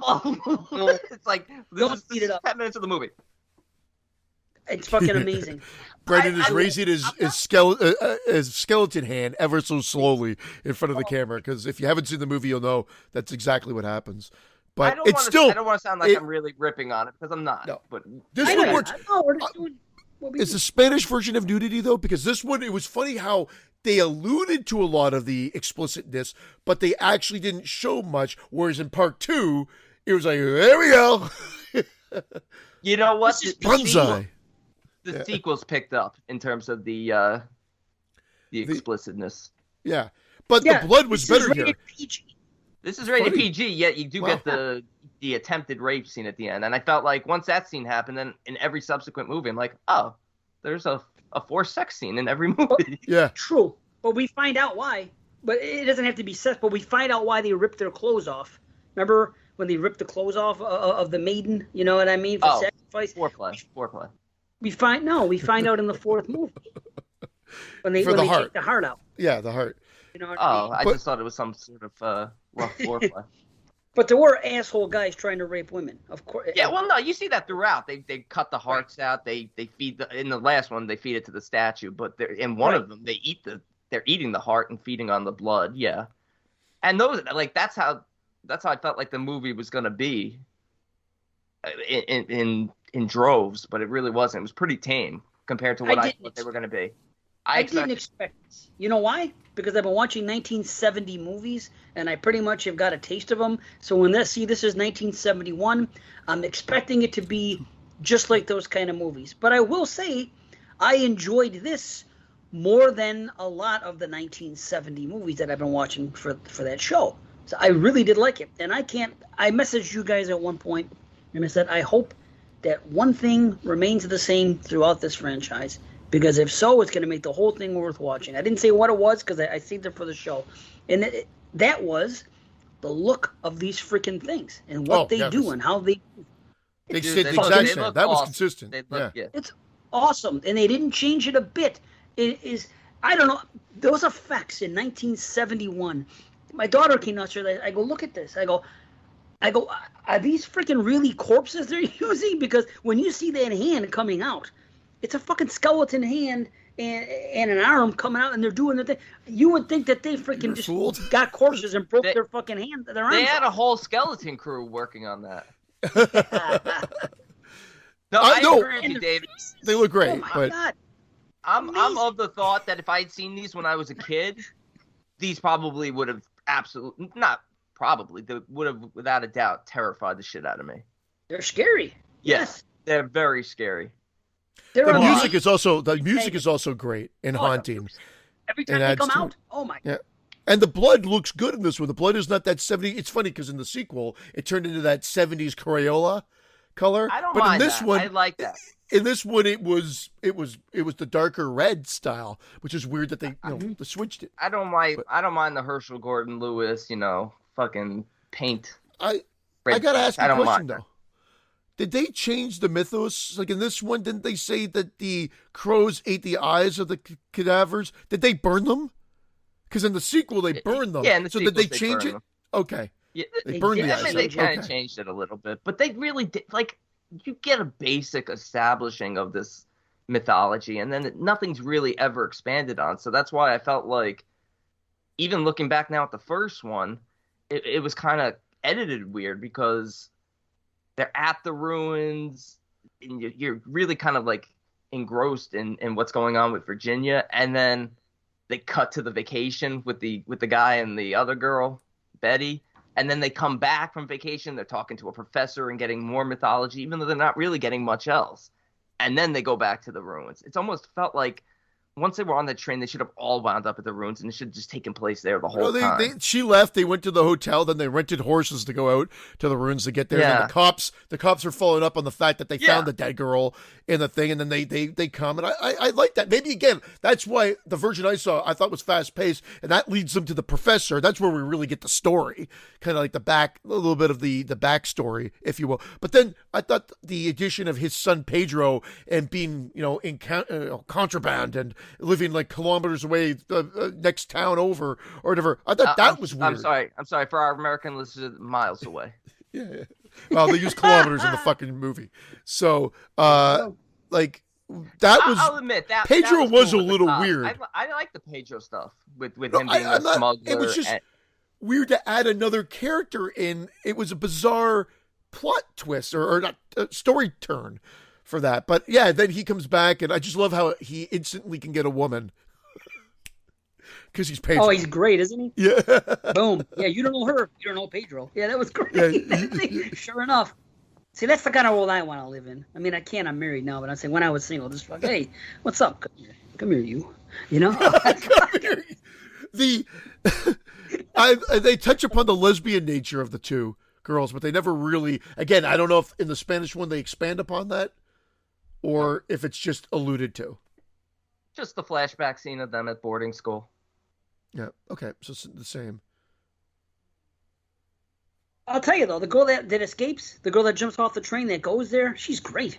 I mean, she don't take no shit. She gets up. She's my kind of girl. She's like, I don't like what's going on here. I'm getting the fuck out. Jumps off the train, takes off, goes to this place, and spends the night there with this little radio. I mean, she toughs it right out. There's no way I would do that.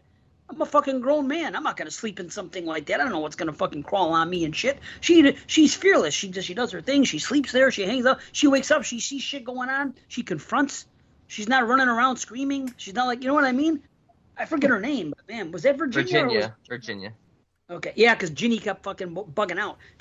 My cat kept watching the movie. She was sitting up looking at it. She was back and forth on the thing, and they kept saying fucking Virginia.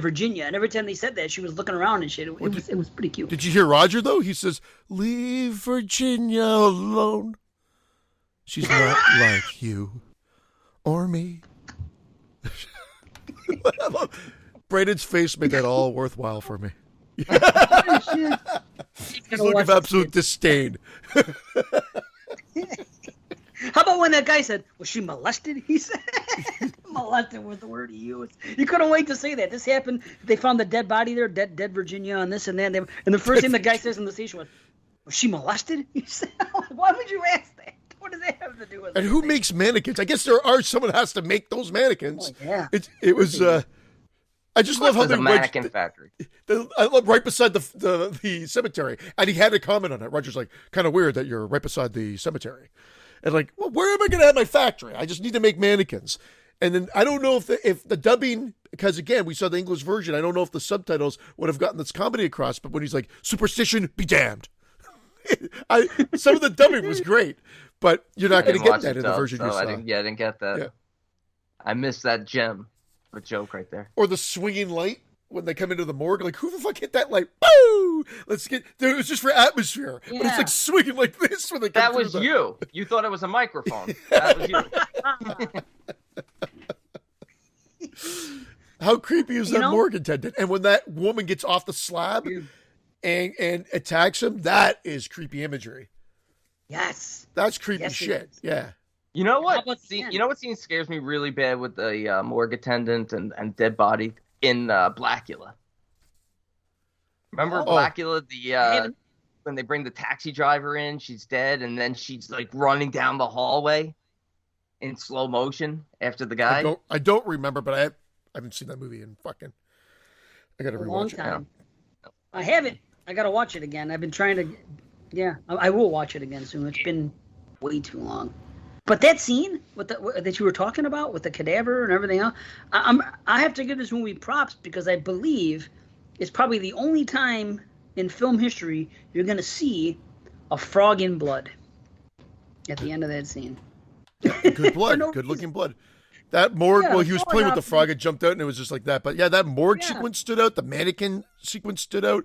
The atmosphere at the tombs and the graves, like there was a lot of good stuff here. And again, I guess that trim of the 20 minutes works in the movie's favor because it definitely clicked along fine.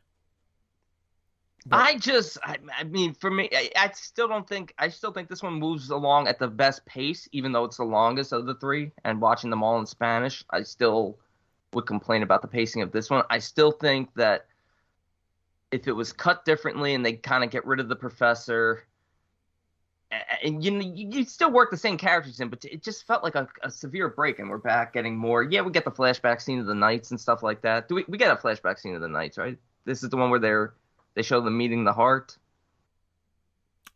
In the beginning, I think they have a. It's only the beginning they show the Knights. Yes. I thought it was only the beginning, but again, maybe I'm thinking of part 2. Part 2, it opens with that. They show the girl coming over. The movie opens with them carrying her, and they take her to the thing. And they rip her shirt open. She's up against that thing. Yeah. But I know this one when the professor's telling them, they show the virgin. She's being sacrificed, and they show her being lashed. That's in the middle of the movie. So that kind of is nice. But the ending of this movie is the standout for it. Oh. I love the ending of this film. I think it's really haunting, and I think it's less is more, implying that they're walking onto this train at the end and the fucking Knights are on there and just fucking slaughtering everyone. It's awesome. Yes. And she's hiding in the coals. Yeah. The coals. Good stuff. Yeah. She's been raped over the coals. At least she wasn't raped over the coals. Well, Pedro tried to. He didn't have to, Pedro. Pedro don't have to rape anybody. No, what do you mean? There's a whole rape scene where he rapes Betty. That was him? Yeah. At the end. I thought it was somebody else. I'm sorry. And then he gets killed. And then Roger gets his arm cut off. Oh, yeah. Wow, look at you. Why? I love the heartbeat giving her away. That was great. Probably one of the only things not the only thing, but it seems like no one plays with that fact that they're blind. They keep bringing it up, but it never really comes into a lot of into play with the story structure. So the fact her heartbeat gives her away, I thought was great. But no one ever chucks something to go smash. Hey, they're over there. The blind guy go that way or whatever. They never do that in any of these movies. You're right. Good call. I thought it was a good idea that in at least this first one, the heartbeat part, and they make sure you know it because the camera goes right into her heart as we start hearing it. Yeah. In the sequel, they were supposed to be deaf and alive, but Well, more on that as we go. They kind of abandoned the blindness a little bit. as far as I'm even though they concerned. put it more in the plot. Like, I mean, that they talked about the birds pecking at the eyes, but then in the second one, they show them burning the fucking eyes shut and swelling them shut. It's just bizarre, but they really don't do anything with the blind aspect of it. They don't do anything with the knights, really. They just kind of keep alluding back that these knights practiced, pagan rituals, and we're looking for eternal life, and that's it. And that's fine if you're not going to do that. But it feels like there's so many scenes where, and two of these movies have professors in them, and it seems like there's a lot of professors and a lot of experts on the knights for so little information about the knights. So fuck these professors, take them out, up the gore, up the kills, up the nudity, up the sleaze factor, and make these just straight up 70s Spanish sleaze. Well, funny enough, the second one kind of does that, but the second one, but you lose a little bit. It does. But I find the second one's more muddled, and I like the characters from the first one more. So it's weird. Again, the second one has it. The second one is not a bad follow-up. It seems like a more of a remake. We're just going to redo the first movie now with these characters and up do exactly what you said and up the sleaze and the gore factor. And then the third one's the fish out of water one, and the only thing that worthwhile about that is the atmosphere on that boat. That's it. And then the fourth one is maybe the true sequel, even though, again, the timeline's never really explained in these, but it's happening again, and they give a little bit more the mythos of 7 women, 7 maidens, and 7 days, and whatever. So that's 7 days. So, I mean, that's how I looked at it, but I still had a good time with almost all of these. The third one definitely was the weakest. No question. The third one sucks. So yeah, I'm not super high on them by any means, but I definitely enjoyed this one. This one was quite good and a surprise. First time watch for all of these. Like I mentioned, I think when we were talking about doing this show, I'd never seen these before, so I was pleasantly surprised by this one. Me too. They have elements of being potentially great films, but none of them quite achieve it because they don't really know what they want to be.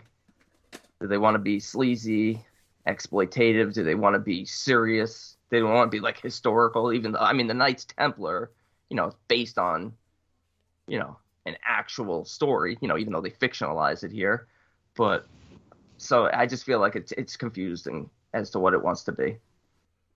But it's still enjoyable. An actual story, the Knights Templar.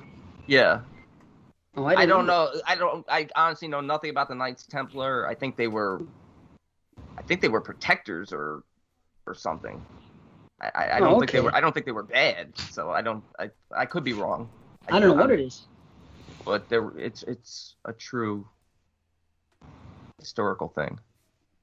Well, what we were speaking of earlier, this movie does actually open up with in the past with the sacrifice, because these are my notes. This is literally what these are my first 4 notes. Okay, sexy sacrifice, omen music, and then glad it became modern day, because I thought it was going to be a period piece at the beginning, so therefore it must have opened up in an earlier period. Otherwise, why would I say glad it became modern day? So it opens up in the past. It shows what went down right off the bat. Then we come to 1970. And then here's a good note. She hightailed it off the train. Wasn't it a hightail? See, no? Yeah, she did. She pretty much, what's her face did off, she hightailed Annie. it right She off Annied it off of the train. And, Right. but was there a stunt double? Like she literally, it looks like the same actors. Like I don't think they had stunt doubles. She did Pee-wee. Remember when he's on the train with the hobo? Jimmy Crackhorn?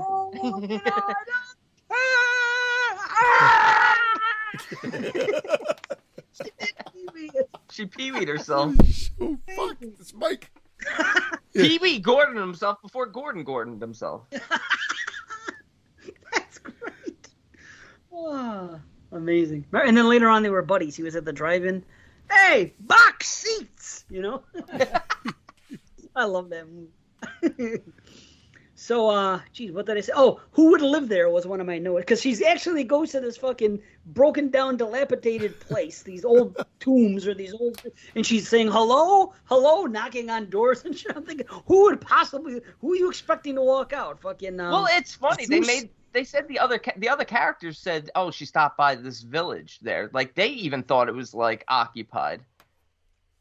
Really? And I never thought it looked occupied, but they did because I thought the train guy said no, there's nothing, or was he just saying there's nothing because they didn't want, they knew of the stories of that village, Sure. but I thought he was meaning that it's like it's deserted, but there's like well, a they history. know the story, but like when Betty and Roger are talking to the police, they kind of made it sound like they thought that she stayed over in like the town that she jumped off at, which is why they didn't have a sense of urgency to go back. They were sipping mimosas before they fucking rented some horses. Right? Yeah. We're not allowed to talk here's about a that. question. Here's my question. Did the Blind Dead rise because she was there, or do the Blind Dead rise every night and she happened to be there? Did she cause this to happen by being there? Or did this always happen? I think she disturbed their ground and woke them. That's what I think, too. Because she was unplucked. Was she? I think you're supposed to. Obviously, she's supposed to. Well, again, they allude to this backstory of her having but maybe she hasn't had intercourse, and then and whatever. So, which is only anal course. Anal course. Why don't they call it anal course? You're right. Anal course should be the word. Wow, you might have started something. We should put out a video. We should put out a whole line of movies. Anal Course, Volume 2. Oh, that'd be great. It would sell, I think, for the title. But there would be no Volume 1. So people would be No, you always start off with Volume 2, so it sounds like the first one was a hit. Yeah. That's marketing 101 right there, homie. Yeah. Anal Course 2. And then years later, film 1 when people are looking for it, and then put it back there and make it so they think that there was actually a 1. Yeah, and have absolutely no anal in it whatsoever, though. That's the other thing. It's like just have it all be you could say she was a virgin in this. I wouldn't argue against that because they do, like I said, they throw the professor in there to talk about the virgin sacrifice, and they show it. And so she's actually Virginia, right? Virgin. Yeah. So, I think Virginia White is her name. And the fact that they, set it up at the beginning, you think that she's jealous of Roger hitting on his friend. She's jealous because she's in love with Betty. Right. And she's got to suppress love for her, so she wouldn't have had intercourse. Because she's or anal course. I think it's safe to say. Or outer course. Wait, what? Who's gay? But they allude to. They allude to. I think they Virginia show you that is in love with Betty with her friend. Yeah. What, really? But they also gaze into each other's eyes. It seems like Betty also had these feelings too, but might be like it was taboo back then. Yeah. Oh, I remember they flashed back to them in the dorm, and they're wearing white teddies. They're wearing white teddies, and they're like, and then she shows up a picture of a groom or whatever like that, and then they're giggling, and then that's it. They laugh. I just figured she was a freak, and she liked men and women. I didn't think much of it. No, they talk. I think that's the underlying theme here, because they make it seem like she's jealous when Roger's hitting on Betty, that she's jealous because Betty likes Roger, but it's really the other way around. She's jealous because she's in love with Betty. She starts talking about that time frame. She says, let's not start bringing up the past again, like we've moved on or whatever. It was just like, shenanigans for one of them or whatever. I think, again, definitely, yeah, for sure. No, it's there, no question. That's cool. Wow, another thing I didn't even realize. But now that you mention it, yeah, I thought that I took the bait. I thought she was jealous because this girl comes around, wants to hang out, and she's all of a sudden, I'm going to hang out with my man, but this isn't going to be awesome, is it? She's jealous that the man is hitting on her girl. Wow. Isn't that something? Why is she hanging out with that man then if she's into women? It seemed like they were like a couple. No. Well, I think they kind of allude to the fact that they're kind of both trying to move on and be with men, I guess, given the time frame. 50 years ago in Spain, probably get executed for being a lesbian. Wow. Okay. Yeah. Well, shit. About that. Interesting. Holy cow. Want to look that up, B? I don't think there were lesbian executions in the 70s in Spain. But we'll go with it for the sake of this review. Yeah. But I really love the slowed down horse chase. What a wise choice of the filmmakers to say, let's slow this down and have it a slow motion chase with atmosphere and everything. Otherwise, there's so many movies where you see a chase on horse. chasing somebody on foot, or everybody's on horse, and you just see it and it's no big deal. But to slow it down and put music in it and freaking, the fog and the atmosphere of it. Why are you using horse in the singular? Horses? Sounds like everybody's on horse. Horseback. How's that? Everybody's on horse. I like the fact that they slowed down the horse. It was like me last week with what did I say? Clive Barker is like R. Yeah. Well, you might. It was that. You might. I'm wondering if Brandon had maybe because of that extra 20 minutes, D. Because you watched the version I watched, right? Maybe there's more on that lesbianism and such. No. Yeah. I saw that in the version we saw. I'm just saying, I think we're not complaining about pacing as much as B is because we did see a version that was 20 minutes shorter. And I think, and like I said, enough set pieces. Like, there's good stuff. I also thought of The Fog. I kept meaning to bring this up. John Carpenter's The Fog. All these movies, that was the first thing that came up for sure. in my mind. Yeah, with the boat and the fog. Yeah. Boat fog. Boat fog. Fog hat.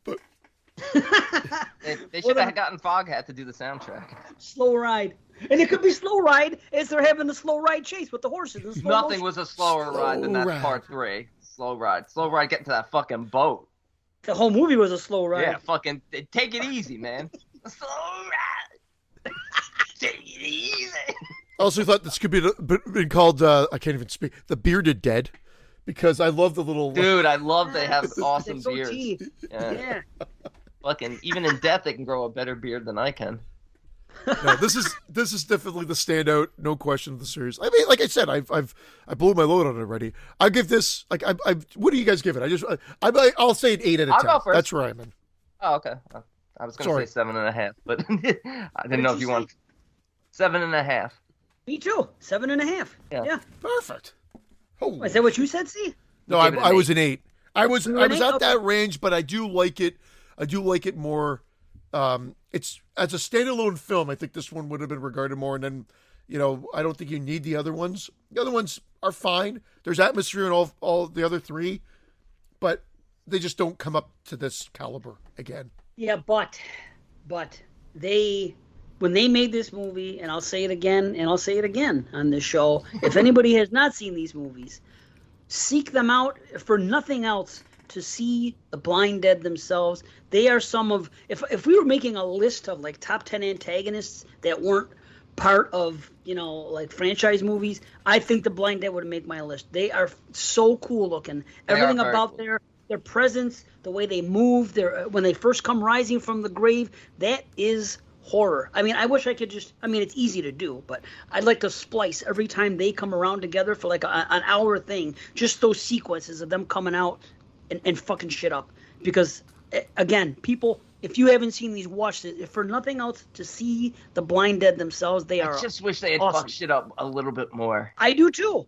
I know, but it's 1970. I'm not expecting... but like, I don't know. Like, I felt like this could have been the Amazing. Spanish Gates of Hell trilogy. Or I agree. Quadrilogy.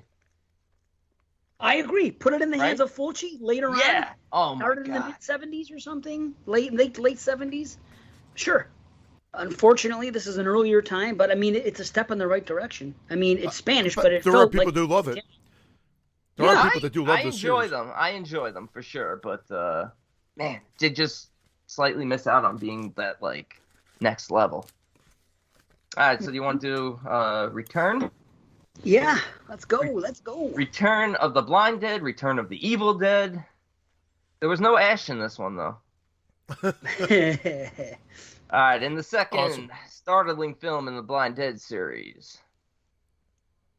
Oh, wait. This is a bad introduction. It just says, in the second startling film in the Blind Dead series, writer-director Armando de Osorio returns to the horrific origin of the depraved Templar. Mm-hmm.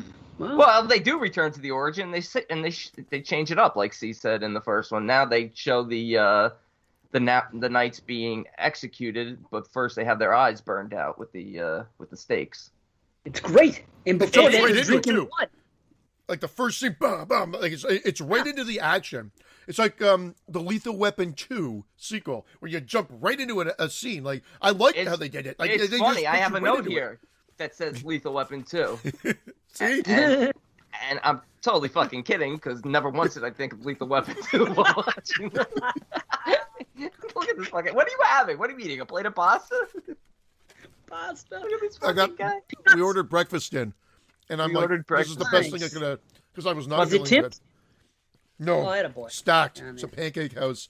But like it has... So I got home fried sausage. Can you smack your lips any fucking louder? ASMR, everyone. There you go. ASMR. Anal course. Anal. Well, they do say analingus. Analingus is a thing. So why not anal course? Wow. Colonel Lingus? Colonel Lingus. Here's the weird thing. Why would you drop a great title like The Blind Dead from your fucking series? Why would you call it Return of the Evil Dead? Well, it is called Return of the Blind Dead also. There's like multiple. I've never seen that. I didn't know. But I mean, it's a great title, The Blind Dead. No one's going to take that. Now, here's the funny thing. When I see this title, not knowing what year it was made, like if you just see this title, you know what I mean? And someone says, oh, you ever see Return of the Evil Dead? I'm going to think it's a knockoff, a combination of Return of the Living Dead or The Evil Dead. And this comes way before both of them. So it's kind of cool. I get that. But you have a great title like The Blind Dead. I don't know. I think Return of the Blind Dead. There's a shitload of titles for these movies, though. Like, these movies have a lot of titles. I think it's one of the La Casas. I think La Casa is one of these movies. I could be wrong, but it might be one of those. What? One of these is a house film? One of these is a La Casa, that ridiculous thing. Yeah. Yeah, house. I'll just add anything to it. I'm pretty sure it's Spanish for house. It is, but you don't know what I'm talking about then, do you? Yes, like the 8 La Casa films, yeah. But they have nothing to do with houses. Yeah, one was like what? Like Ghost House, Witchery. Fucking weird shit. Yeah. I think one of these might be one of those. I could be wrong. I like that. I think one of these might be one of those. I can't wait for that quote to pop up 3 years from now on the page. Man, Dave Z. I think one of these might be one of those. I hit my mic again. But I like how they show them drinking blood this time in the intro. They step it up a little bit I think you got syrup on your pop filter. I don't have pancakes. I got flapjacks. No, I don't have those either. Flapjacks. I love that name, though, flapjacks. Oh, it reminds me of something gross. Is there a difference between pancakes and flapjacks? No. It's a better name. It's like a hoagie. No, I'm on a sub. No, I'm going to get a hoagie. A Hulk hoagie. Shit. What you gonna do? Yeah, brother. Yeah, I can't call it a hoagie without thinking of Hulk. It's as simple. I would never call it a hoagie. You have a permission to punch me in the face. I would sooner call it a grinder. A grinder's ridiculous. How about a hero? Would you call it a hero? That guy's got a hero sandwich. Did you ever hear that one? A hero? I would. Yeah, hero. Subs, heroes, grinders, hoagies. Subs is the winner, but I would go with heroes second. I've never Hoagie's said such grinder. A great word. Hoagie. Such a great word. Just because of Hulk, I like it, but that's Hulk it. Hogan. There should have been a Hulk hoagie. There's no question in the 80s, a company should have fucking got hooked up with WWF. Yeah, anybody, Subway, say, we're going to have a Hulk hoagie. And it's all red and yellow. Things are going to be on it. It's his colors. It's the tie a bandana around it. It should have been Blimpie, and they should have been like, come to Blimpie and get the Hulk hoagie. Yeah, brother. Question. The Hulk hoagie. I don't want to bring it back as I'm hacking away here. Sorry. Something went down. Oh, Hoagie went down. Yeah. Oh, fuck. I dropped the potato. He dropped the potato. And they're so good. God damn it. Are they home fries or are they hash fries? Home fries, man. Do they have onions in them? I thought you ordered in. Bad boys. Are there onions in them?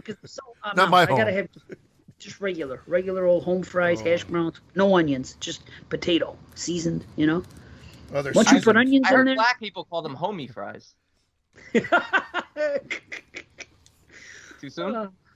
Too soon. That was horrible. Where are we in this? Here's the movie. I'll look at my notes. We're at the beginning. Is this a sequel? Is it a prequel? Is it a remake? It seems to me like a remake. Oh, it's a sequel. Wow. It's the same movie. Just different people. It is the same movie, but it's a sequel. this is a different narrative. They have what I like about this one is that they have more characters. You have a heel character. You have politics at play here. There's more going on here than there is in the first in that respect. I'm not saying I like it more. I'm just saying that they, instead of it just being this girl going here and raising the dead, this is something that's known about in the area, and you get the political part involved. You get the scientist. You get the mayor, and even the governor at home in bed. Get off That's the ass. problem. B's not going to get any of the comedy that came out of the dubbing here. Because there's some, like, yes, this is the governor. They only call him the governor. And, like, it's like the editor. Yes, this is the editor. Yeah. Yes, this is the governor. I got to call the governor. They never refer to him by name. They refer to him by governor. As if that's his name. And the mayor. It's awesome. And the You mayor. want to finish that pouch of potatoes you got stored in your fucking left cheek? I hate you. But shut that woman up. That was another great line. Yeah. How about in the beginning? Why'd you do that? Don't blame me. I didn't take your eyes out. The guy says to the blind dead. Why'd you do that? Don't blame me. I didn't take your eyes guy. out. Is that freaking lunatic that Stephen Town King geek? on crack? He did looks look like Stephen King. on crack. Yes, 100%. Yeah. No, not even on crack. Just Stephen King. Just Stephen King. Right after he finished Carrie. Yeah, Bug Out City. For sure. He was on crack. No, dude, he was... What a character having him in there. And then I like the fact that the dead rise and they're riding into town, and it's sort of like this sense of doom that's coming. So the suspense and like the tension builds a little bit because they're riding into town and they stop at that house where that girl who helped Stephen King out is, and they kill her boyfriend, and then she escapes on the ghost horse and she warns the clerk, and they're warning, the mayor and all that, and they're, it's sort of like, something bad's gonna happen. But then when they do finally arrive in town, even though they have like a whole village slaughter scene because they're celebrating the burning festival, it's sort of like, I don't know, it's underwhelming in a sense because you just have everyone running around. You just see guys like, you see like a little scratch appear on someone's forehead and they go down screaming. Like this was like where like, give Fulci this. He would have had fucking people's dicks being cut off. You would have had beheadings and dicks flying and fucking horse penises slapping people in the face. Just would have been crazy. Mm-hmm. But it's enjoyable. I like it. I like the stuff in the beginning when the couple's hiding and all that stuff, and here they are rising, and then the dead horse thing was fucking great when it's revealed when she rips the mask off the horse. Yeah, that it's a dead horse, and they rip it off. That was cool. Shit like that. And you realize in every movie, well, except the one without the horses, a regular person rides the horse, and they don't seem to care. They always use it to escape. They just hop on the horse. Well, I guess I'm going where this person wants to go now. But nobody ever beats a dead horse. I said it earlier, but the 70s blood comes into play here. But again, that opening scene, it's like they one-up themselves by making it more explicit. I know I'm going backwards, but it's like, boom, they pull open, and it's like bosoms. Bada-boom. Yep. And then, bosoms? Bosoms. And then... Boobums. And that you notice that right away. And it was gorier. This is not the one with the... No, it's not, because I don't have it written down here. That must be the fourth. There's a little similarity between the fourth. Yeah. The fourth. And that's why they get confusing. That's why I took notes this time. I said I've got to just jot down things to remind me which one we're talking about. Were you thinking of the crabs? Yes. Yeah, that was the fourth. Yeah. Yep. Those full cheek crabs. It's like the spiders and freaking. Yeah. And they walk just as slow as the fucking spiders. Did you not like them either? Me? No, Brandon is the one that has a problem. No, in the fifth one, they escape by riding on those crabs. Crab riding. That town geek hung out at that graveyard all day. Yes, they're coming. And he wanted to make sure his prophecy came true or whatever, what he thought was come true. And then, of course, it did. And then he ran out. But I like what they do with them. People help spared him. They people. spared him because he brought them a sacrifice. Yeah. But then ultimately they get him in the end. But I like when they're in the church. I like a film like that where they're trapped. This becomes like a traditional zombie film. Night of Living Dead or any of the ones that we know. With an with the asshole mayor who does the most despicable fucking thing. Uses a child as bait. That little girl. I know. I felt fucking so stabs bad. the knife. Fucking stabs her dress against the door. You don't even see it. At first, I'm like, what are we looking at here? When they go and rescue her, she's like, I can't move, and then you see the knife, like. But I know it wasn't Fulci-esque, but they definitely escalated the violence in this one. Like you got the decapitation. You got that girl pulled up, and it was kind of Evil Dead-ish, where the blood just started firing down. So there was definitely amped up gore, but it just felt like it lacked the atmosphere of the first. This was definitely still enjoyable, but just didn't have the punch or the set pieces of the first. You don't think it had the set pieces with the ruins? That was all the same, and the dead, they were all the same, and they spent a lot of time. I know, but then we already saw that, so it just felt like a little bit of nobody didn't have that morgue scene or the mannequin sequence or whatever these other standouts. So it just became a little bit more generic. And again, it was still enjoyable because it was gory and whatever. And the characters, they were still like, I liked following these characters around. But then it became like, let's just be held up in the house and fight off the blind dead, which they don't do anything, like throw a fucking can and distract them. Get the hell out of Dodge. That's the thing. It's a lot of sitting around and waiting, and that's really the downfall of all these films. It's just there's not enough action driving it. I like these characters. I like the settings. I didn't feel like the settings were off. I felt like you got enough, especially with the flashback scenes. And then I like the fact that the church has that secret tunnel that Murdo and the girl are trying to go through. And, you know, they're out in the street. The streets are cool and all that. And, you know, his goons and everything. And then, of course, just at the end, they have to throw in another rape scene. So they have the goon who was in love with the girl try and rape her. And then they fight, you know, typical, you know, let's throw in a quick potential rape scene. A quick rape. Yeah. But them getting the girl out was also good too. When they finally get the girl back in and they blindfold her to try to make sure that she doesn't see, and then she pulls the blind down and then screams. I thought that was effective. Very, very City of the Living Dead-esque with that. Reminded me with that scream. You know, reminded me of the ending of City of the Living Dead. And then I'm like, that's how the first one ended too. It reminded me when she screamed. Yeah. You know what I was thinking of? I was thinking of what do you call it? Tenebrae. The way Tenebrae ended with her screaming. That's what I thought. But City as well, now that you mentioned. Yeah. What was this guy? The main guy, was he was just a firework technician? That's what he was brought in for? She fudged his credentials to bring him in because they used to be together. I guess they both I think they're both sort of like drifters who sort of like. But he came in to do the fireworks for their celebration. Yeah. It almost seemed like they were it almost seemed like they were con people, like they were con men and women.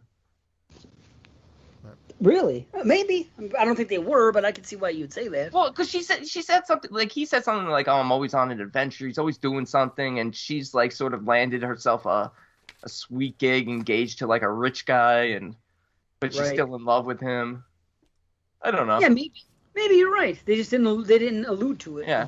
They didn't elaborate more on it, but yeah. I can see that. Yeah, I think it's funny that they actually could kill the blind dead with fireworks. When they threw the fireworks they threw firecrackers at their feet and they went up in flames. That was another thing. That's another thing that this franchise could have done. They could have established a way of stopping the blind dead. They never do it.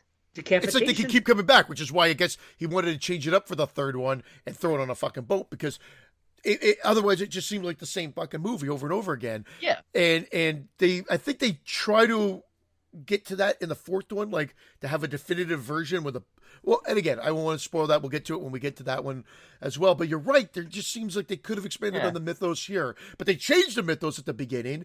And when they set those guys on fire, it's actually kind of comical because they really just look like fucking not even dummies. It doesn't even look like they took their time to stuff them. It looks like they just hung a sheet and then just put the sheet on fire or something like that. It was so bad. It was better when the fireworks or whatever. Like, it was bizarre.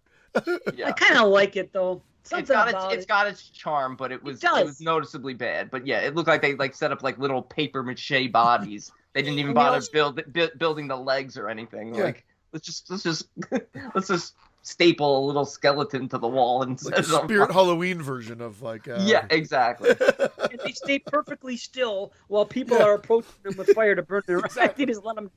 Here they are. Okay. See, that's what's something about films from the 70s. Again, I talk a lot of trash about a lot of 70s.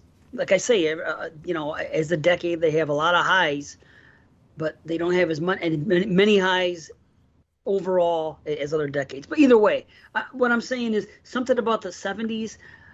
To me, that's part of the charm of things like that. But if I'm watching a movie from the 2020, like nowadays, and I'm watching the damn movie, and I see something that's an obvious freaking fake skeleton from Spirit, I'm gonna tear it apart.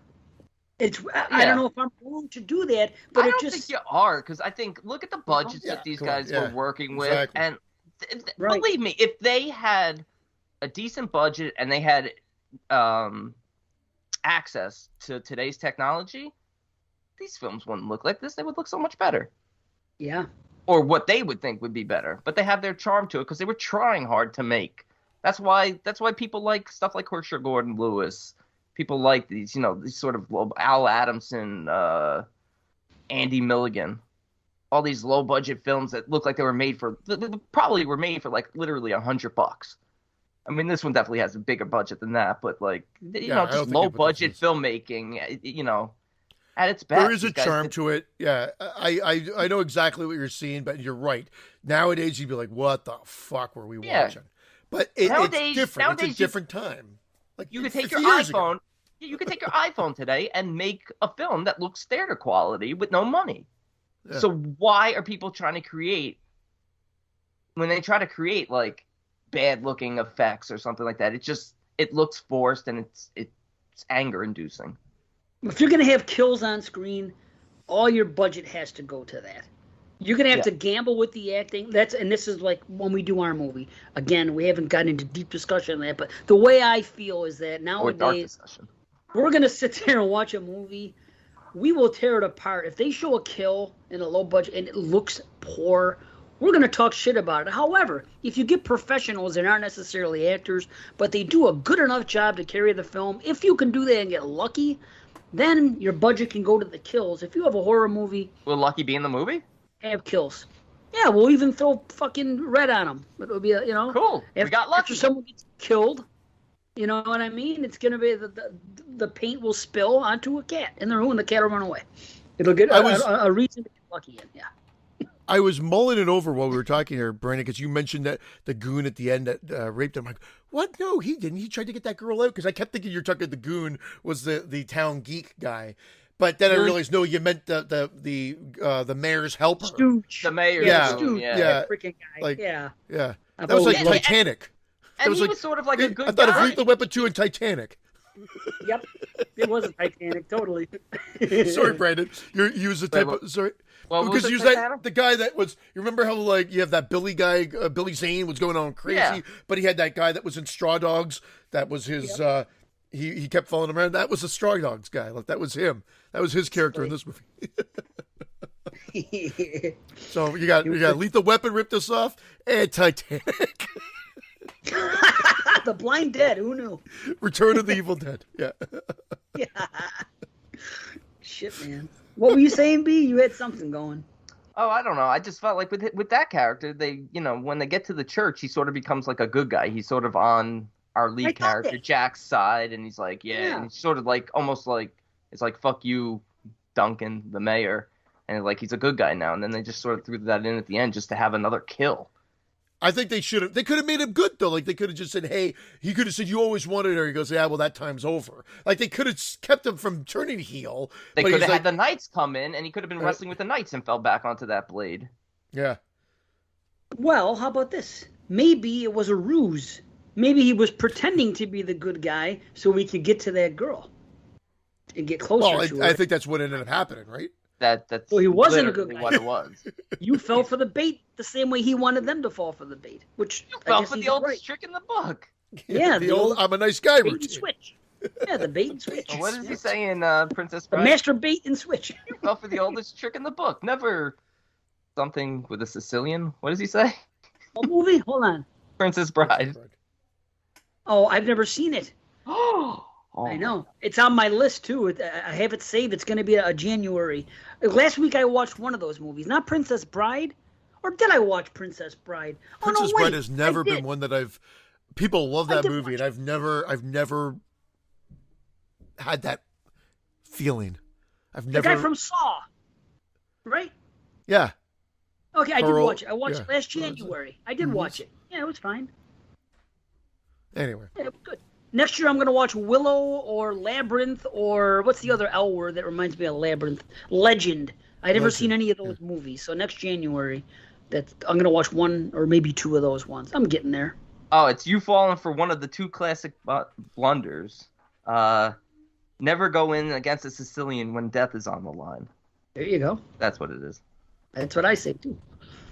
That's what Because I'm Sicilian. I'm Sicilian, so, don't fuck with me. Yeah, but he dies 2 seconds later. That's the fun part of it. You're not supposed to say it out loud, then you get killed. That's true. Yeah. I love it when the governor has like a hot wife, and then they hook up that phone, and he doesn't want to answer the phone at all. Like, I mean, like just get that phone out of here. I'm not sleeping all night. I love how he doesn't have any interest to help these people whatsoever. Oh, it's great. Literally, this is what his line is. I intend to pray for you tomorrow if I can. That's amazing, isn't it? What an asshole. It was weird watching the scenes with him in Spanish. It felt very out of place. I felt like I was watching like a Abbott and Costello movie. It was just very slapsticky. Well, this one again, effective parts, but definitely a step down. Why did they just die at dawn? Well, we never know this stuff. They need to end the movie. Because don't they mention that in the next one or the fourth one that they don't die? Thank you. That they don't die at dawn? What are you eating now? There's more food brought to me. More food? Yeah. How much? What are you, pregnant? Kids don't always eat. What are you eating for 8? Oh my God, this looks so good. They do diet. I'm sorry, listeners. No, I thought in one of them they say it's dawn. Why? Yeah, the fourth one. It's dawn. Why haven't they died? And they haven't, and that's when they do the final thing where the blood comes out of their eyes. I'm almost positive. So I guess it is part of the mythos that they're supposed to die at dawn or be done at dawn. But then, sorry. Yeah, but in the fourth one they also come back for 7 straight nights. Yeah. Yes, but in this movie they do die at dawn. Isn't that what happens? Yeah. Yeah. So, because I remember seeing the third one and saying, well, first of all, one of the many problems in this movie is this: it's not nighttime. How come they're out in broad daylight? They're supposed to not be able to be here. That was one of the complaints. They're in a Bermuda Triangle, if you will, sort of a alternate existence. That's true.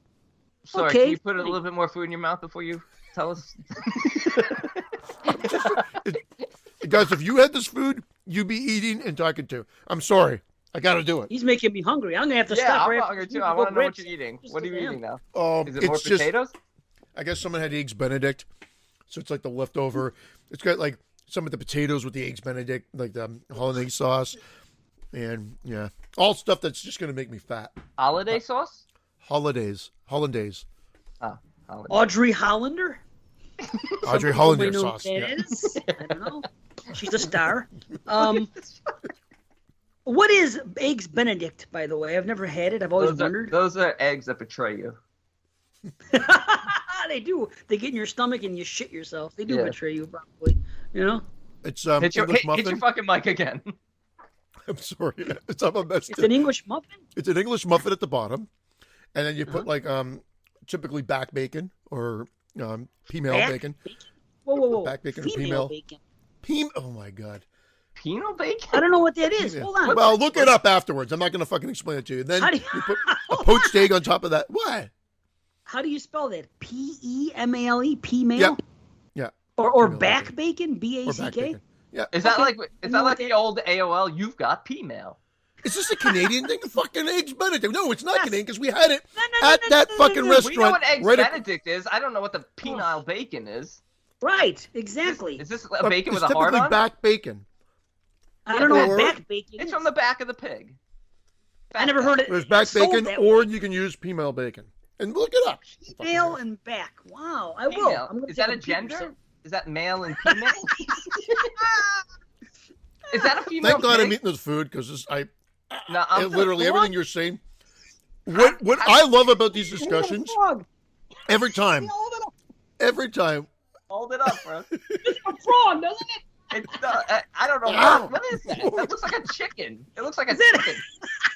Everything looks like a chicken to you. It certainly didn't look like a female pig. That's all I know. It's a Canadian. Okay, because there's Canadian bacon too. They have their own bacon, but it's really like ham. You know what I mean? There's bacon that we have, bacon strips. Then there's Canadian bacon, which is round like ham, kind of like a cut ham. Maybe it's a version of Canadian bacon, the pea cut that you have. Female. You can use Canadian bacon. Oh my God, that was like a big blur. You set it up. Yeah, I did.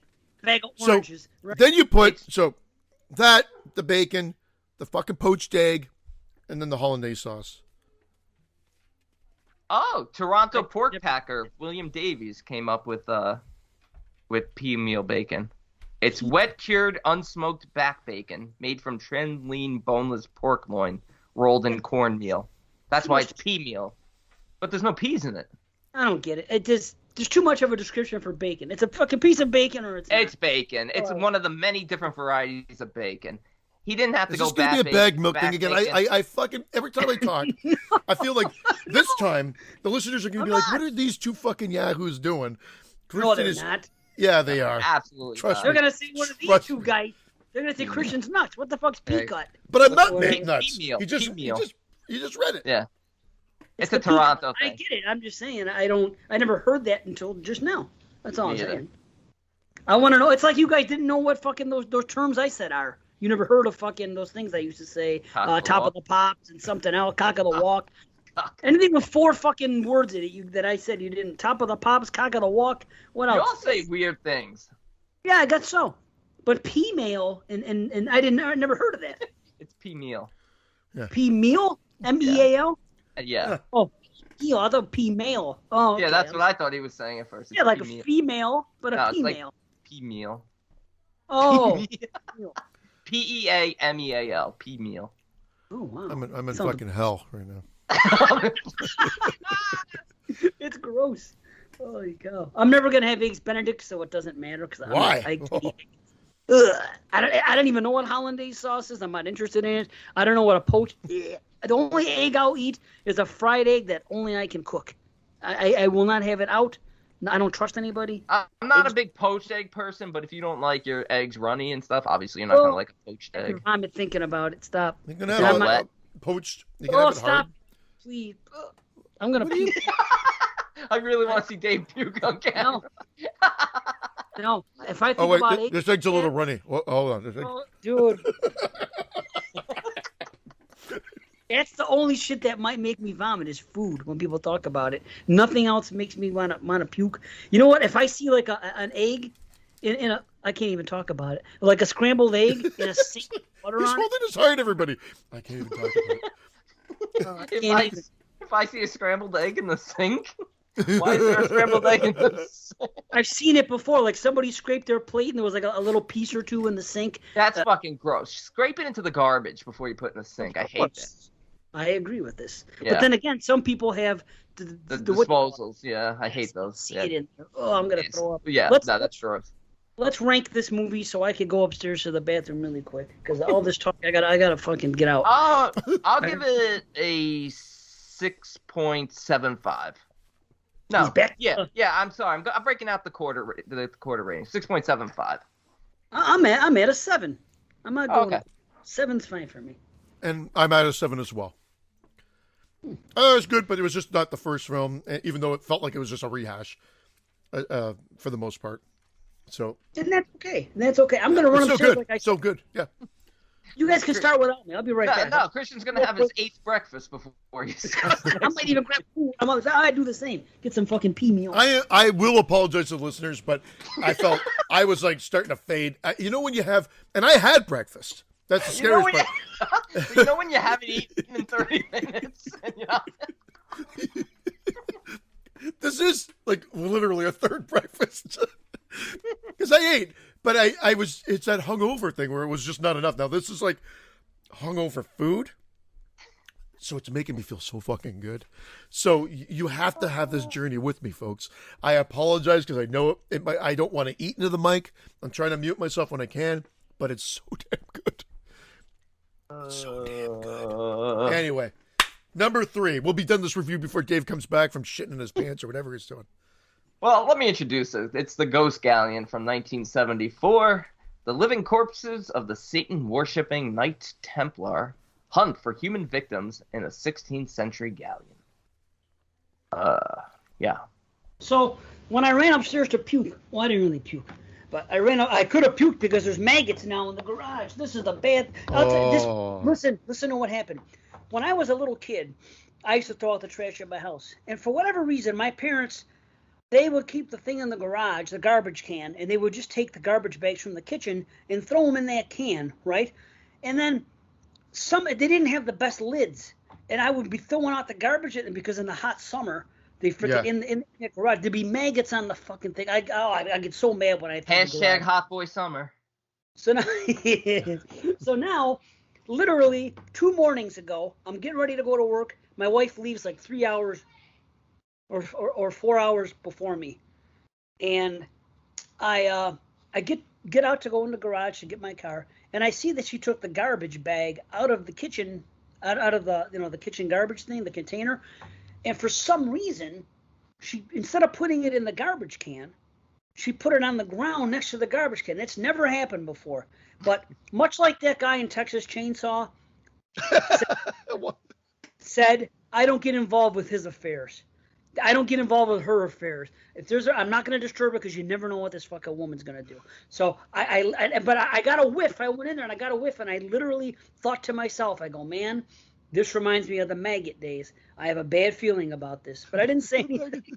So now on Friday, when Scott and Mike were over, I was talking to them about it. I go, man, remember the maggots back in? I go, I got a whiff of that the other day, and I go, I hope it doesn't happen now. So now this morning, Irene goes to put something in the garbage can, and she says there's fucking maggots in the garbage can. So now I go upstairs, and I look in the garage, and there she is squirting everything out. There's fucking maggots in there now. They're going on the bag where I have my empty bottles. I know. Talk about being grossed out. Why is she spraying it in the garage? Take it outside and spray it. She's spraying everything out of the garage. She's spraying out. the garage floor with a hose and pushing everything out. Probably boil water and just pour it over, and then you boil them all instantly. I'll tell her that too. Boil it. And then you got rice for later. And then you put some holiday sauce on it. So I asked female bacon. I asked her was a female bacon. I took the opportunity, as long as I was talking to her, I said, honey, I said, have you ever heard of P-mail? And she said, no. I said, okay. I said, have you ever heard of Eggs Benedict? She said, yes. I go, what is Eggs Benedict? She goes, it's eggs in some kind of sauce or something. She says, that's all she said. And then she says, I think she said, that's fair. She said it's eggs and sauce. She doesn't know how. And then she said it's poached eggs. Oh, okay. Eggs. Well, then at least she knew that, but she didn't say anything about pea meal or knew what that was or any of that shit. But I thought daughter Jocelyn had it at the original pancake house. It's right around the corner from your house. They have pea meal at the original pancake. Well, they had Eggs Benedict. So but they Eggs Benedict is the poached eggs with the hollandaise sauce. But it has pea meal, or it has back bacon at the very least. Wait, hold on. Let me check my P-mail. Yeah. I'm going to look at the original pancakehouse.com. And I'm going to Gmail or P-mail? P-E-M-E-A-L.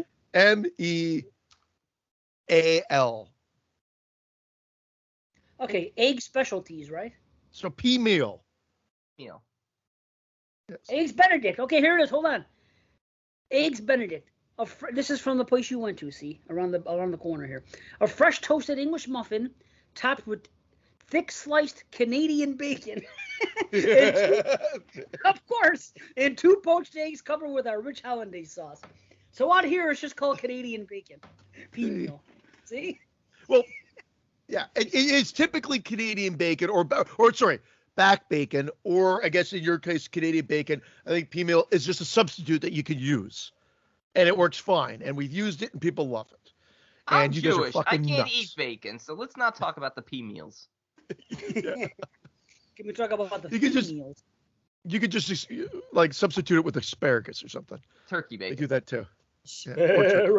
Asparagus, you cook it at your table. Did you ever see that episode of Elf when the father was singing that song playing on the piano? Asparagus. Nobody has No. seen that. No, because it was such a huge hit, and I had even as a kid. You know what you say as a kid? I knew that was stupid, Dave. Like that's come up on the show before. As a kid, I'm like, this show is stupid, but a lot of people loved it, and it was. I guess it was smarter than I ever get it credit for. But I had no interest to watch a stuffed animal alien come down and interact with a family. Here it is. Listen.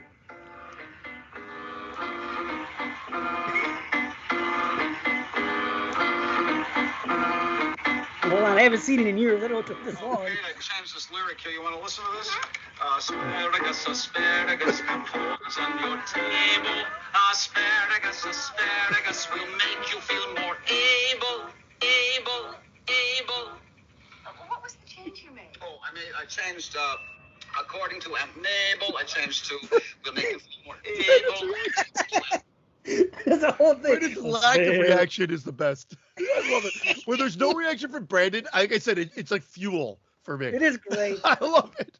Well, every time I hear the word asparagus, I think of that. Because I never ate it in my life, so I always associate asparagus, because who sings a song about fucking asparagus?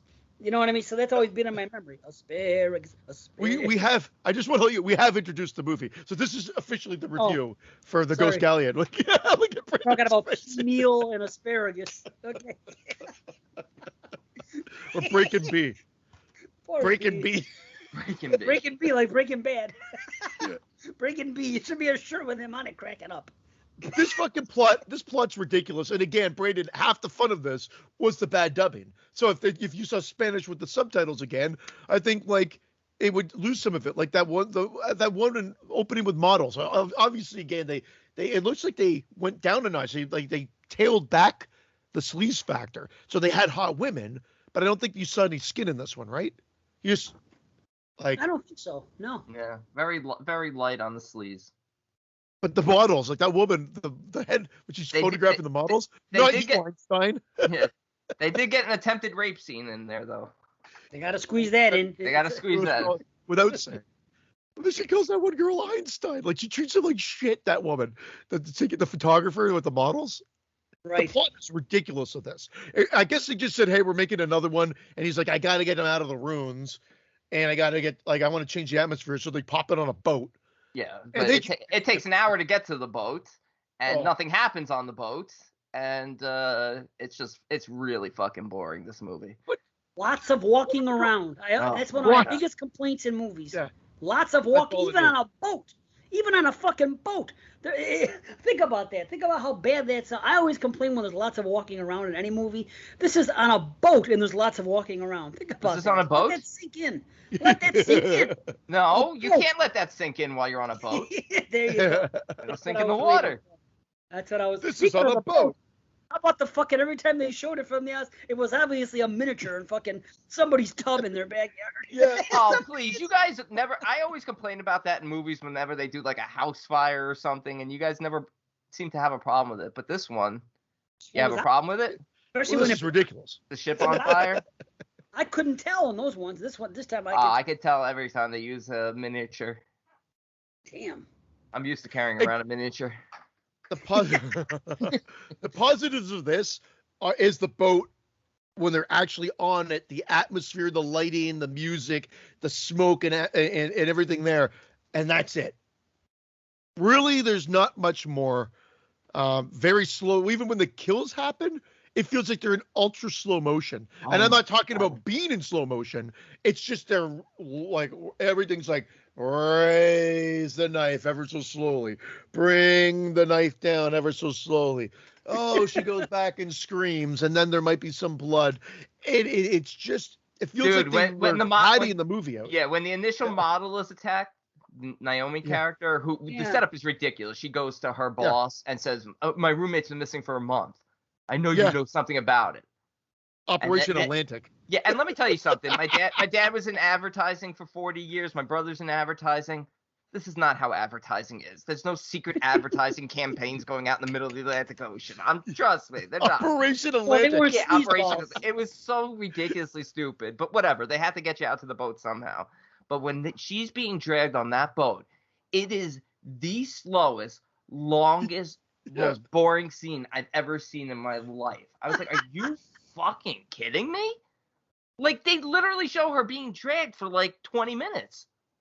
Oh, it takes 36 minutes to get to see the first zombie in this movie of an hour and a half. It's like 36 minutes. And it might not seem like a long time, but it's a dreadful 36 minutes to get there. Other than, again, the atmosphere. And that was the 36-minute mark when he paused the movie and watched an episode of The Walking Dead. Yeah. That's when he saw the first zombie. But it was funny because I think this is the one. Sorry? I watched it on double until I got some action based on what you guys were saying. So luckily you had it on where we found it, that site, you can do 1.5 and double speed and all that stuff. So, well, based on what these guys said about this, I'm going to just right off the bat do 1.5. And when that wasn't good enough, I went to double speed until I saw some blind dead action. And then I let it off. I would have clicked that button and said skip to end credits. It wasn't that bad. I'm not coming down that hard on it. I thought it was absolutely terrible. They have bring in another professor in this one, and he's awful. He adds absolutely nothing to the movie. Absolutely, it's like they're making up the script as they go along, though. It honestly feels like they're hitting action, and they're like, okay, we've got to somehow explain this. Yeah. I don't know, and he just throws out something nonsensical. Yeah, and like then the guy's like, do you believe this? Yeah, we're in an alternate dimension. We're in an alternate dimension, an alternate nightmare dimension. That's why they can't see us, and it's just like, what? But they're suddenly on a boat. Oh, I like that. They don't explain how they got on a boat. And it's a 14th century boat, 16, like, nothing seems to make fucking sense. They only got on the boat because they went onto a little boat, because only a little boat could, they even talk about it, only a little boat could crash into the big Ghost Galleon.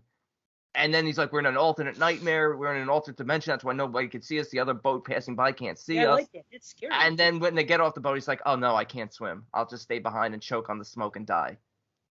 Like, I like how that one guy there's always a heel, like just like any horror film of that we're used to from, like, you know, the slasher era. There's always that heel character, and this one wants to take all the jewels, like from One-Eyed Willie, and load them up. I was just about to call him up for Telly. He was the third for Telly, brother. The fourth for Telly, but brother. there's a line of dialogue that, again, dubbed was, "I was just spoofing," which I thought was hilarious. Yeah. I was, instead of joking, I was spoofing. Yeah. Yeah, that was good. That was good. When she runs away, when that one woman runs away, her shoe gets stuck, just like the girl in part one. It's like a carbon copy of that scene. It was like, oh, the old shoe gets stuck gag again. Just to just to try to build some suspense. But the Blind Dead barely walk. They limber. They don't even get, like, you're like, get to it. Yeah.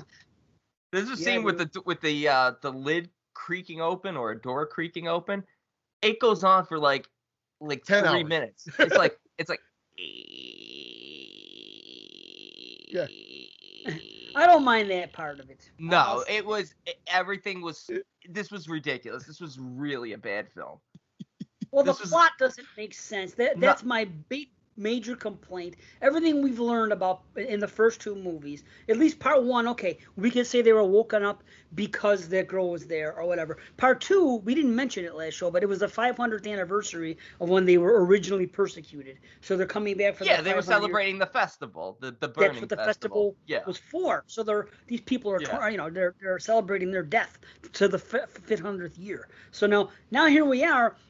Everything we've learned in the first two movies doesn't make a lick of sense here. Why would they be on a boat, and why would they be rising, and why would a Ghost Galleon just be if they could? Here's the fucked up shit. You give the three of us 5 minutes to hash out a script. I think we could have come up with a good reason for that Ghost Galleon to exist. We could have just, maybe 5 minutes. I'm exaggerating. Give me a day to come up with a better, not even a better, any explanation as to why this is happening. It doesn't make any sense. This is about Rome. It's not a boat. Even if you change up the story and you're like, oh, they were about to be killed for their satanic practices, and they tried to escape by ship, and their ship was ransacked, and the ship was set on fire, and they were burned and killed at sea. That's it. 2 seconds. There you go, B. Yeah, right. You did it just now. 2 that seconds. works. Something as simple as that. No, we're in an alternate dimension, which I'm not saying isn't cool. I'm okay with that. I'm okay with it. Sorry, my phone's ringing. No, Answer it. I honestly think they had a boat setting, and they just said, let's film a fucking sequel to this on this because I want to change up this. This is like the fish out of water, the series for sure. Like at least the other ones kind of connect. This one is just by itself. This is the female version. Yeah. No, Holland itself.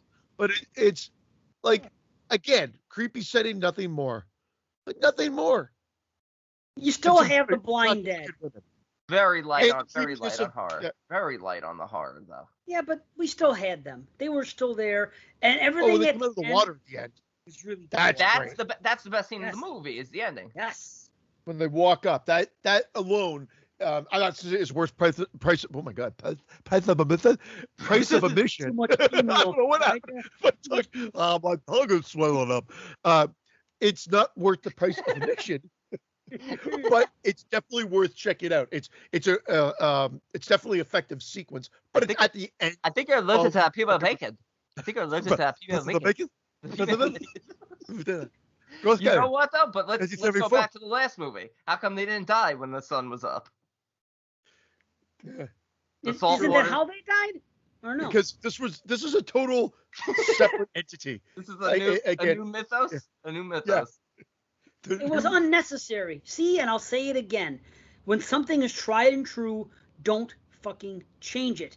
That's why I never like when anybody leaves their locale. People say, oh, we want to try something new. Something new isn't fucking needed. You had two successful movies. Just like they put Jason on a boat. Just like they put fucking the kid in Home Alone. They put him in New York City in this. I didn't even watch it. I never watched fucking Back to the Future 3 because it was in the old... Me personally, I don't like when you have a formula that's working.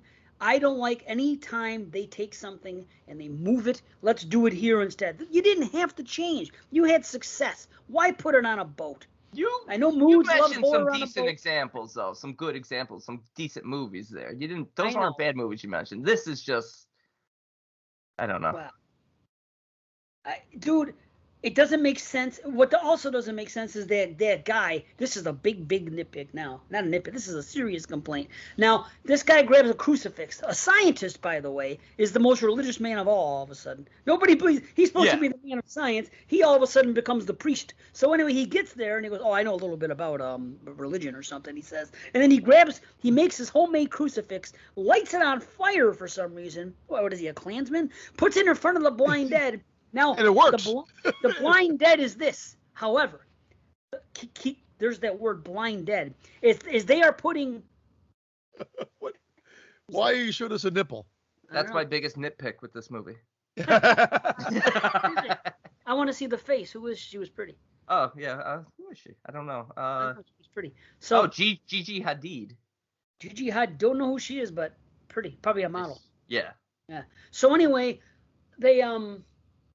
he puts a flaming crucifix up to the blind dead, blind, mind you, and they're going like this. They're putting their hands in front of their faces and backing up. If they're blind, why would they react that way at all? Because it's more about the cross rather than them actually seeing it. I think but they should have been recoiling. But you're right. They're blocking it. Oh, I can't see that. I gotta block it. No. I get it. See? But then on top of it, later on, the guy says, he goes, well, we don't have any more gasoline or fire. I can't do it again. Since when does a crucifix need fire to repel evil? That's not in any fucking movie or anything written. Just bad plot. By this point, I'm checked out. So, this doesn't bother me at all because the whole movie, this is at the hour and 10-minute mark. This is almost over at this point. You're just counting I was counting the time down. I was waiting for this one. Dude, it took me 3 sittings to get through this. I literally took a break every 20 minutes because it was dreadful. I really disliked this film. I like all the other 3. Spoiler. Where was that woman being held captive? I'm getting it mixed up now. I'm forgetting where she was. The model that's tied up. Is that in the boat? No, she was tied up on land, and then when they went out to sea, and then half the movie is the photographer and the billionaire planning the death of her and the professor. They're not gonna make it back. What? Come on. What the hell is going on? I know, it's crazy. I don't know what they were thinking with this, but yeah. Bad. But you still get the Blind Dead. This is why I say it's worth watching because of the Blind Dead themselves, because of them when they come out, and the atmosphere and being on the boat. Should have got a seahorse though. Yeah, no horses in this one. Seahorse. That would have been awesome. A giant seahorse. How fucking sea scary monkeys. would that be? A giant dead fucking seahorse. Oh man, wow. I think they should have done something. If they were escaping persecution, they would have put their horses on the boat. Sure they would have. Yeah. Yeah. There should have been horses at the end on the beach and shit when everything's going on. There should have been horses for courses. There should have been horse. It's a horse of a different color. So, horse. Again. I'll bust my buttons. There you go. Nice. That's a horse of a different color. Right. So now. Again, Wizard of Oz rears his head on our show more times than a horror film. You're right. Is it horror? 1.5. It could be. I watched it on 1.5 speed. Maybe that's why I don't detest it as much as these two. So that could be that. So if you're gonna watch it, it's hard to get anyway. You got to go on. I agree with C that it does have some of the atmosphere, and I wasn't paying The attention boat. to lighting and stuff, but I mean, I like the lead model in this one. I just felt like it was a wasted opportunity. I feel like the acting is solid throughout. They have notable actors in all of these films who have had long careers, but I just felt like this story was as thin as the first two felt at times. This one was just like, it's like they were working with nothing. It only has one side to it. It's so thin. Yeah. Ridiculous. Oh. It's not like P-meal bacon. P-meal bacon. You can't say it. We're Nobody also- can say it. You guys need a second breakfast. P-meal bacon. How about email? P-meal. I like to eat P-meal bacon. P-meal bacon. in Pontypool. The worst episode of the first 100. Boy, oh boy. See what happens? I can't even, I don't even know, because I want to give it a pass I'll give it a 5. 5 out of 10, and I'm only giving it a passing mark because of that atmosphere in the boat. Because I do really think you get some great shots there. So it's not a total loss. Yeah. And that ending with the Blind Dead on the beach. But the movie itself, as Brandon and I have really already, I think, stated, it just feels like a hodgepodge of ideas thrown into a stew, and nothing makes any sense. I'll give it the same score, and strictly because of the end scene. I love the look of them walking out of the water and then passed out on the beach, and then the overhead shot of them kind of. Yeah. The dead themselves are still worth the price just to see them. I mean, I came in higher, but again, I watched it on 1.5 and even double speed at times. So my representation might not be accurate. I gave it a 6. But this movie was only 12 minutes long. How bad? It's probably more akin to a 5, like these guys said. I was watching it at a different speed, so it didn't seem as long to me, but only because they were the guys that watch everything before I do. The crazy thing is, though, if you look at the IMDb ratings, the other ones, even the fourth one, are all like 5.8 to 6 point something, and then this one is like 4 point something. It's the black sheep. Everybody knows it. But it's noticeably this one's 4.6. Yeah. Whereas the others are 5.9, 5.8, and 6.2. That's a big difference. Yeah. The others are averaging 6, and this one's 4.5. So, I mean, we're talking a big step down here. And I thought, okay, they're going to change it up, bring it on a boat. Really shouldn't have been as poorly done as it was. That's all right, son. You could do it on the boat. Right. Well, I do think they redeemed themselves a little bit with the next one. But again, I feel like it's been there, done that, and the slowness factor. I feel like, again, you can put this on 1.25 and it not dramatically affect the pace of this film, which I actually really like this one. This one's my second favorite, Night of the Seagulls. In this final installment of the Blind Dead series, a doctor and his wife move to a small, in-hospitable coastal village where he plans to start a practice, only to discover that undead demon-worshipping Templar knights haunt the place. All right, he's not planning to start a practice. He's taking over a practice from the guy, and it's not much of a practice because they never get a patient. Yeah, these people do not want to talk to him. I love that they just give him the cold shoulder. They don't even act like they exist. That's my problem. They don't want modern medicine. They want to be left alone because they know they have to do their rituals and stuff like that. I know that. I get that. Yeah. What I'm saying is there already was a doctor there. I don't think he was shunned. Why is this new guy being shunned? They already had a doctor there all this time. They're acting like it's a brand new fucking concept come to the island. Well, the way what's that? The way the way the old doctor was, it seems like he kind of kept to himself. And we jumped over the opening scene. We already jumped over the opening scene, though. Well, I didn't mean to jump over a scene. I'm just saying the doctor thing didn't make sense to me. As far as the scene, as far as the opening stuff, I'm relieved when it starts because to me it's back to basics. Okay, well, this is back in the past. Yeah, I like it. I thought like Brandon was alluding to earlier, we were going to finally learn more, but they really don't tell us much more. They just introduce the heart aspect into the ritual. The deity, the demon statue, and all that. That's the Satan, right? Representing Satan or the devil, right? Yeah, it's like a frog to me. Yeah. But good atmosphere. Again, good atmosphere. It looks like a Hammer film. Missed the composition, the shots, the lighting was great. I love how the woman instantly faints the second she's grabbed by the Knights Templar. Like, they pick her, and she's just out for the count. Takes her, and then that heart is removed. So it's gorier. They feed it. But why the hell would they wear white? If you're going to be drinking blood, why wear white? They're all wearing something dark. It's not Labor Day till tomorrow. After tomorrow, they can't wear white. But the crabs, this is where the crabs going to play. Just an extra level of grisliness. No real reason for them to be there, just to add that extra level of, ooh. Those were them good Dungeness crabs, too. Yeah. Meaty. They're cool, man. But the thing is, check it. I just realized it. They wear white when they're alive, but when they're dead, they wear black. Well, it's because they were burned. So burned white turns to black, I guess. Like, you know how hard blood is to get out now? Imagine blood back in the 16th century. Like, that, you got to watch that out. You don't have, like, fucking whisk. You can't get the ring around the collar. You can't get the blood.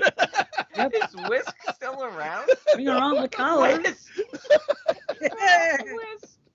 That's hilarious.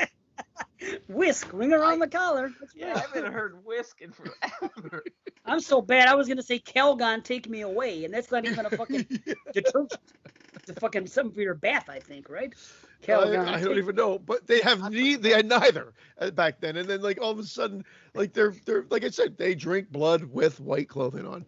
But it's fun. White life. Black Death, I can understand that from the costume standpoint. The guy who got killed, the guy George who got killed, man, he was punching way above his weight class. That girl he had, the one they sacrificed at the beginning? Yes. Indeed. Although, Lucy is kind of my girl of the whole thing. Lucy was gorgeous, and I think she was only like 16 in this. Oh, boy. Of course I said that now. No, but she died she died when this came out. She felt There's a whole thing I was reading about it because I looked up to see who she was, and she died at 18. She fell off like her 4th-story balcony, but they say like she might have been murdered because she was involved with like some prince of Spain, and she wanted to have an abortion or something. There's a whole like if you read about this girl, there's a whole like there's a lot to it. But yeah, she died at 18. I just want to know how old she was. She was born in 58. When did this come out? I think 75. 74. Or 75. 75. 75 came out. 75? So she was 17. Oh, wow. Oops. No. Some states. She's a beautiful girl. She looks older than 16, 17. Yes, she does. But she died at 18. And that's just it. To retort to like what those people were saying about the Watt-Z and this and that. Here's the thing. Sometimes I could see a female, right, and I know she's in her 20s, but when I look at her, she looks too young. She looks like a 16-year-old, and I'm like, ew, no. She looks too young. But then there are other times when somebody might be 17 and look like they're in their 20s, and I'm like, she looks good. Just judging by looks of what you see, you can't help that. You know what's better than a female in their 20s? A female in their 30s. See, that's Brandon Gold comedy right there. It's getting very dark in my house. I feel like there's a storm rolling in. Yeah, better there than here. The just when they go into the town though, no one's talking to him. He just grabs that guy, and I started laughing my head off. He's like, "Tell me when the doctor's out." That was a funny scene. Like the house overlooking the sea. Like you No, couldn't no. fucking. Yeah. How about when that one woman cries to them and she goes, "Don't leave me here, I'll blow you," she said. It sounded like she said, "I'll blow you." And I didn't know what that's what I wrote. She said, Watching. That's what I wrote. that's what the woman said. I don't know what she really said. "Don't leave me here, I'll blow you." Yeah, I don't know. Cliffhanger. I got to go back and record that part then because that's what I heard. Don't leave me. Wait, Maybe I she have said, it here. I think. I beg you. I don't know, but it sounds to me when I listened to it, she said, "Don't leave me here, I'll blow you." Like she was gonna. When was that? Which girl is this? Yeah, give us some context, some more After the Okay, sequence hold on. of them coming into town. Hold on. Back to basics it seems. Takes heart. Staring man in window. Hold on. Yeah, I'm looking at that right now. Just some old customs. LOL. Someone said that. Oh yeah, just some old custom. That's when they were at that store and she gave him the bullshit. And then that was the next note. "Don't leave me here, I'll blow you." And then my next note is, "I like Lucy." So it's shortly before maybe we're introduced to Lucy. But there's a woman in her room and there's like 4 or 5 other guys there or something like that. And I don't know what's going on, but she gets upset Oh about yeah. Okay. Oh, it's when she's on she's tied to the rocks. Okay. And they're going to sacrifice her. Now listen to it. Tell me. Okay, hold on. Tell me when it happens. Put on the subtitles.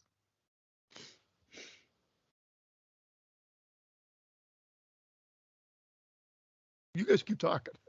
Oh, Yeah, okay. we're being silent like he's playing it We for thought everyone. that we wouldn't be able to hear. That's why we didn't want to interrupt it. See, now it's serious. He's I employ you. But it does sound like don't leave me here. I employ you. Oh, okay. If we can play it on the show, on the mic so people can hear, maybe they'll see why I thought that. Didn't it sound like that? "I'll blow you." Yeah. Be funny. Christian, here's what you do with that scene. Yeah. You take that scene, you say, "Don't leave me here, I'll blow you," and then I'll do the Benny doll, and you go, "Oh, wow." Right after that. Cut those two together. No. Yeah. Night of the Seagulls. So they do more mythos changing now, and all the dead sacrifices are the seagulls that are crying at night. I liked it too. I like how they did it. I'm surprised. It just has to do with the fact that the seagulls are crying at night and the fact that they're flying at night, and that I didn't know if that's true that seagulls don't fly at night. What's the matter there, Dave? Shit. What? What the fuck? What a coincidence. So last night I just said earlier that I watched, and I didn't realize it as I'm watching it, but now I watched The Lighthouse again last night for the second time ever. But in The Lighthouse, it's the same thing. He says, "Why can't I kill a seabird?" And then he answers me, he goes, "Those are the souls of sailors killed at sea. They're in those seagulls." So 2 movies in the history of mankind where souls are supposed to be in a seagull. I happen to watch them both yesterday. Well, there's obviously got to be some, obviously some mythology behind that we're just not intelligent you don't enough mess to know. with the seabird. Yeah, it's just odd though that those 2 movies about seagulls, and I happen to watch them completely unplanned. And you were listening to Flock of Seagulls. and I ran. Yes. Well, they bring another town geek into it, and again, at first you think he's like weird, creepy and whatever, but then they say the town beats him, and then she takes him in and protects him, and I like that aspect. I like how they treat. I like Teddy. I like the house. I like the atmosphere in this one. The music again is back. Yeah. That music is just fantastic. Yes. It is really scary music. They use it in the last one too. The music. The procession of the town folks all dressed in black. See, that's an issue. That's an issue. Why is that an issue? Because if you're the doctor and they just get there, him and his wife, and that's what my note here is, just some old customs. If you're in those positions and you look outside the window and you see that procession going on and what's going on there, are you just gonna blow that off as just some old custom? Aren't you gonna say that looks pretty fucking cultish to me, pretty devilish? No. What's with you blowing everything off tonight? Black hoods, people in black hoods all together in unison walking down the beach. Doesn't that speak evil to you? I don't know. I think it'd be a red flag for me. No? Well, I don't know. You don't think so? I mean, you guys put off watching as many horror movies as I have. It would be, but she wants out. The wife doesn't even want to stay there. I think she wants to get the hell out of Dodge. He's the one that says, no, our life is here now. Yeah. Yeah. Well, she got offended everywhere she went. Remember, she went to that store. They wouldn't serve her. She was treated like a second-class citizen. So I get it. I get what she wants out. Dude, Teddy was tough, though. The town idiot, man. He survived. He was killed by the townsfolk. I thought he was dead. He should have been dead. I was a little angry at that. He fell, he cracked his skull open, and then he still crawled back. Come on. Did you notice his face Peter Jackson ripped it off. His face wasn't crooked anymore when he came back. Yeah. This went away. He was like... she falls down like a well. That girl in Christmas Vacation. That's what I just said. Kicked she by falls a mule. down a well. Yeah, see? You both went to the same thing.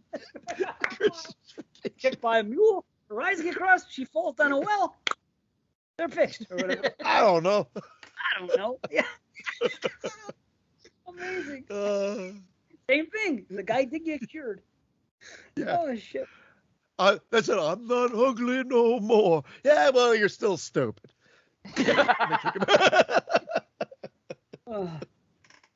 Mamma mia. Yeah, but the Seagulls thing was cool. And again, this is like sequels to like Halloween sequels, or everyone that could come in that's a different director or writer, and they just kind of put their own spin on it. They add to it. Like the one was 500 years. This one is the same thing. These people were persecuted, and same writer-director though. Is it the same writer-director? Same director for sure. I think he wrote at least. I think he wrote this one. He probably wrote all of them too. But I'll double check that, or Brandon can double check that. He directed all of them. Yeah. Okay, but they're adding to the mythos then. So be it. I don't see it as they're shitting on like what came before, or they're erasing it.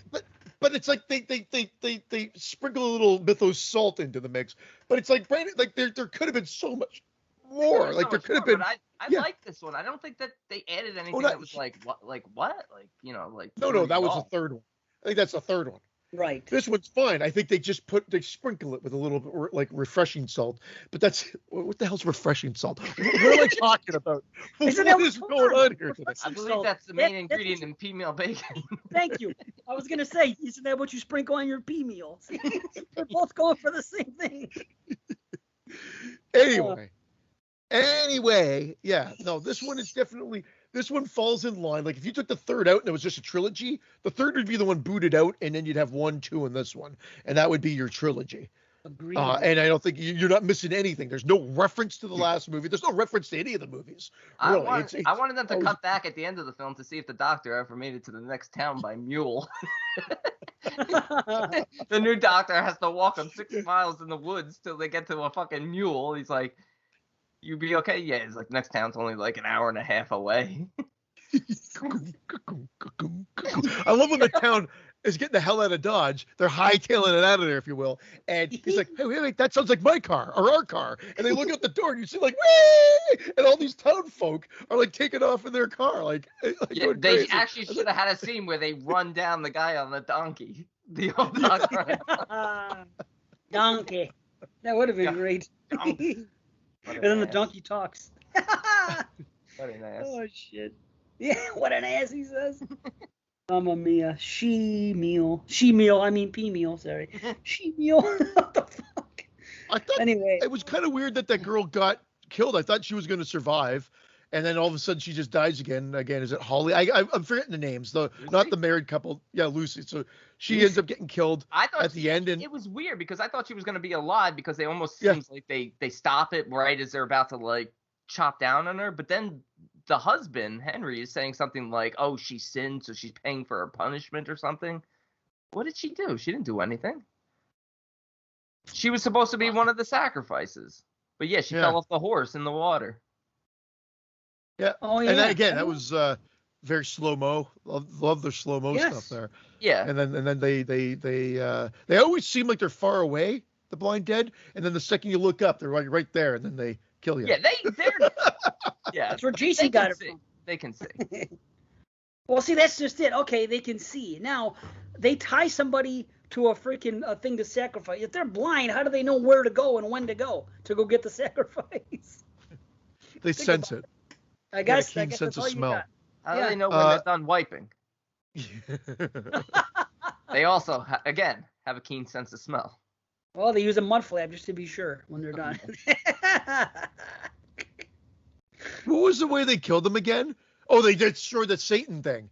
They Oh. pushed that big Satan statue over, the big frog statue that symbolizes Satan, and they pushed that over, and that's what ends up making the blood come out of their eyes. So that was the addiction of the mythos, I guess, to finally kill them for good. Look, they did do a remake this year of Tombs of the Blind Dead. Is it Curse of the Blind Dead, though? Yeah, it might be called Curse. It might be called Curse. I was just looking that up right before we started recording. It looked like I got shitty reviews. Yeah, I think it's on Tubi. But if you take this franchise over and redo it, you establish this from the very start that destroying this satanic deity statue is what will once and for all end the curse. And you have the ruins like so grand and massive that it's almost impossible to find their secret lair, and then the films build up to ultimately them destroying it, and you set them all around the ruins and stuff like that, and you could have obviously different sets of characters, different stories that bring you. I don't mind if you have a doctor, I don't even mind if you have models, but it's got to be something. You backpackers hiking, but more gore, a little bit faster pace, and I don't know. It just seems like overall just a little bit of a missed opportunity. Felt like it was trying to be Fulci, but just missed the mark. At a faulty. Lucio Fulci. Well, I apologize to everybody out there. I guess my hungoverness has not made me on my A game today. We've all had blunders out there today. We've had good ones and bad ones. P-meal. P-meal is worth the show. They should have they should have Betty saying that. P-meal. P-meal. Oh wow, P-meal. Fucking P-meal. Wow. I had never heard the term P-meal until today. No. Or back bacon. Or what is it called? Back bacon? Is back bacon? Back bacon. I've heard that phrase used. Yeah. I can't wait till Heather hears this and go, who the fuck do you talk? No, like, P-meal's fair. P-meal's fair. I've never heard P-meal. P-meal's fair. I guarantee it's not. Yeah. It's not fair. Not for my... Dave, what was you saying at the beginning of the show? You said something that I said it's going to be a Ram Man quote in a couple of years. At the beginning of the show? Shit, I don't know. Something about I don't want to. Oh, it could be this, but it's actually this or something. What I said earlier? Yeah, it was something like that. Yeah. I thought it was one of these, but it also could be one of these. Something about the La Casa series. Something about I don't know. I forgot too. It'll come back. We'll figure. Yeah, it was more interesting reading about the actors, particularly Lucy. Poor thing. It would have been nice to have some tying together of the storylines. Like they really don't reference any other movie. I guess in a sense that's kind of what's unique about it. Every story it's its own entity, its own existence. But it would have been nice, kind of, since it is a collection of things, you'd figure there'd be some continuity other than just the nights and the backstory that we have. Like it would have been nice to link it back somehow. You don't know if they're all supposed to be, like. The timeline of all of them, if it's in a row or how it all exists.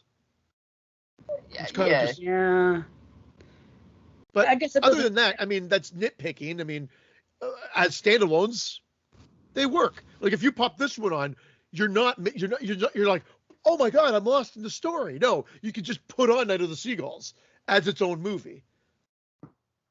You could put any of them on as their own movie, pretty much. Yeah.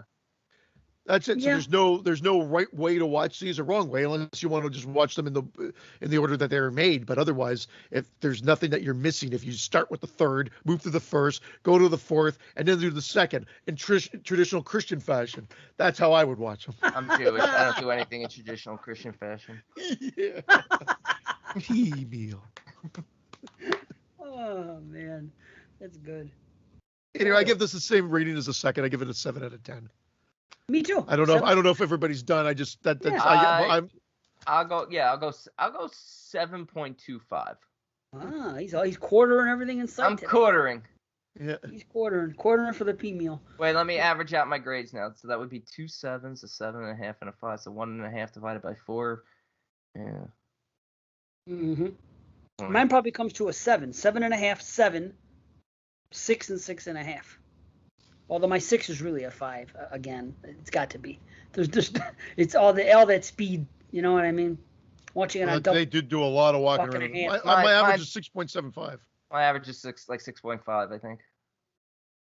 Either way, it's 100%. I'll say it again. It's worth seeing for the blind dead themselves. They are awesome. The presentation of them is awesome. When they come out, everything about when them being, yeah, dude. Every time they're on the screen, it's really cool. Like even their floppy hands. In some cases, like they have like floppy hands where it looks like they like they look like Kristen Wiig in Saturday Night Live when she has the little hand. Yeah. You know what I'm talking about? You know what I'm talking about? I haven't seen it. No. Now I gotta find it to show you. What are those animals? Pterodactyls? Or no? Are they T-Rex? They had the little hands in the front of their bodies. Isn't it? Is that I can't jack off. Or something else? Yeah. What is that? Either way, those dinosaurs. But no, definitely worth checking out. I honestly, if you're gonna do them, you're gonna watch all 4 of them. You might as well see all of them. Oh my god. What's wrong with their head? That's Kristen Wiig. It's a regular head she played on SNL. How come her head is huge and her body's like a baby? That was the whole skit of it. She has a giant head, a giant forehead. Look at her little tiny baby hand. Yeah. That's what it reminded me of. Yeah, her body's really small. It's like a baby's head with a full adult.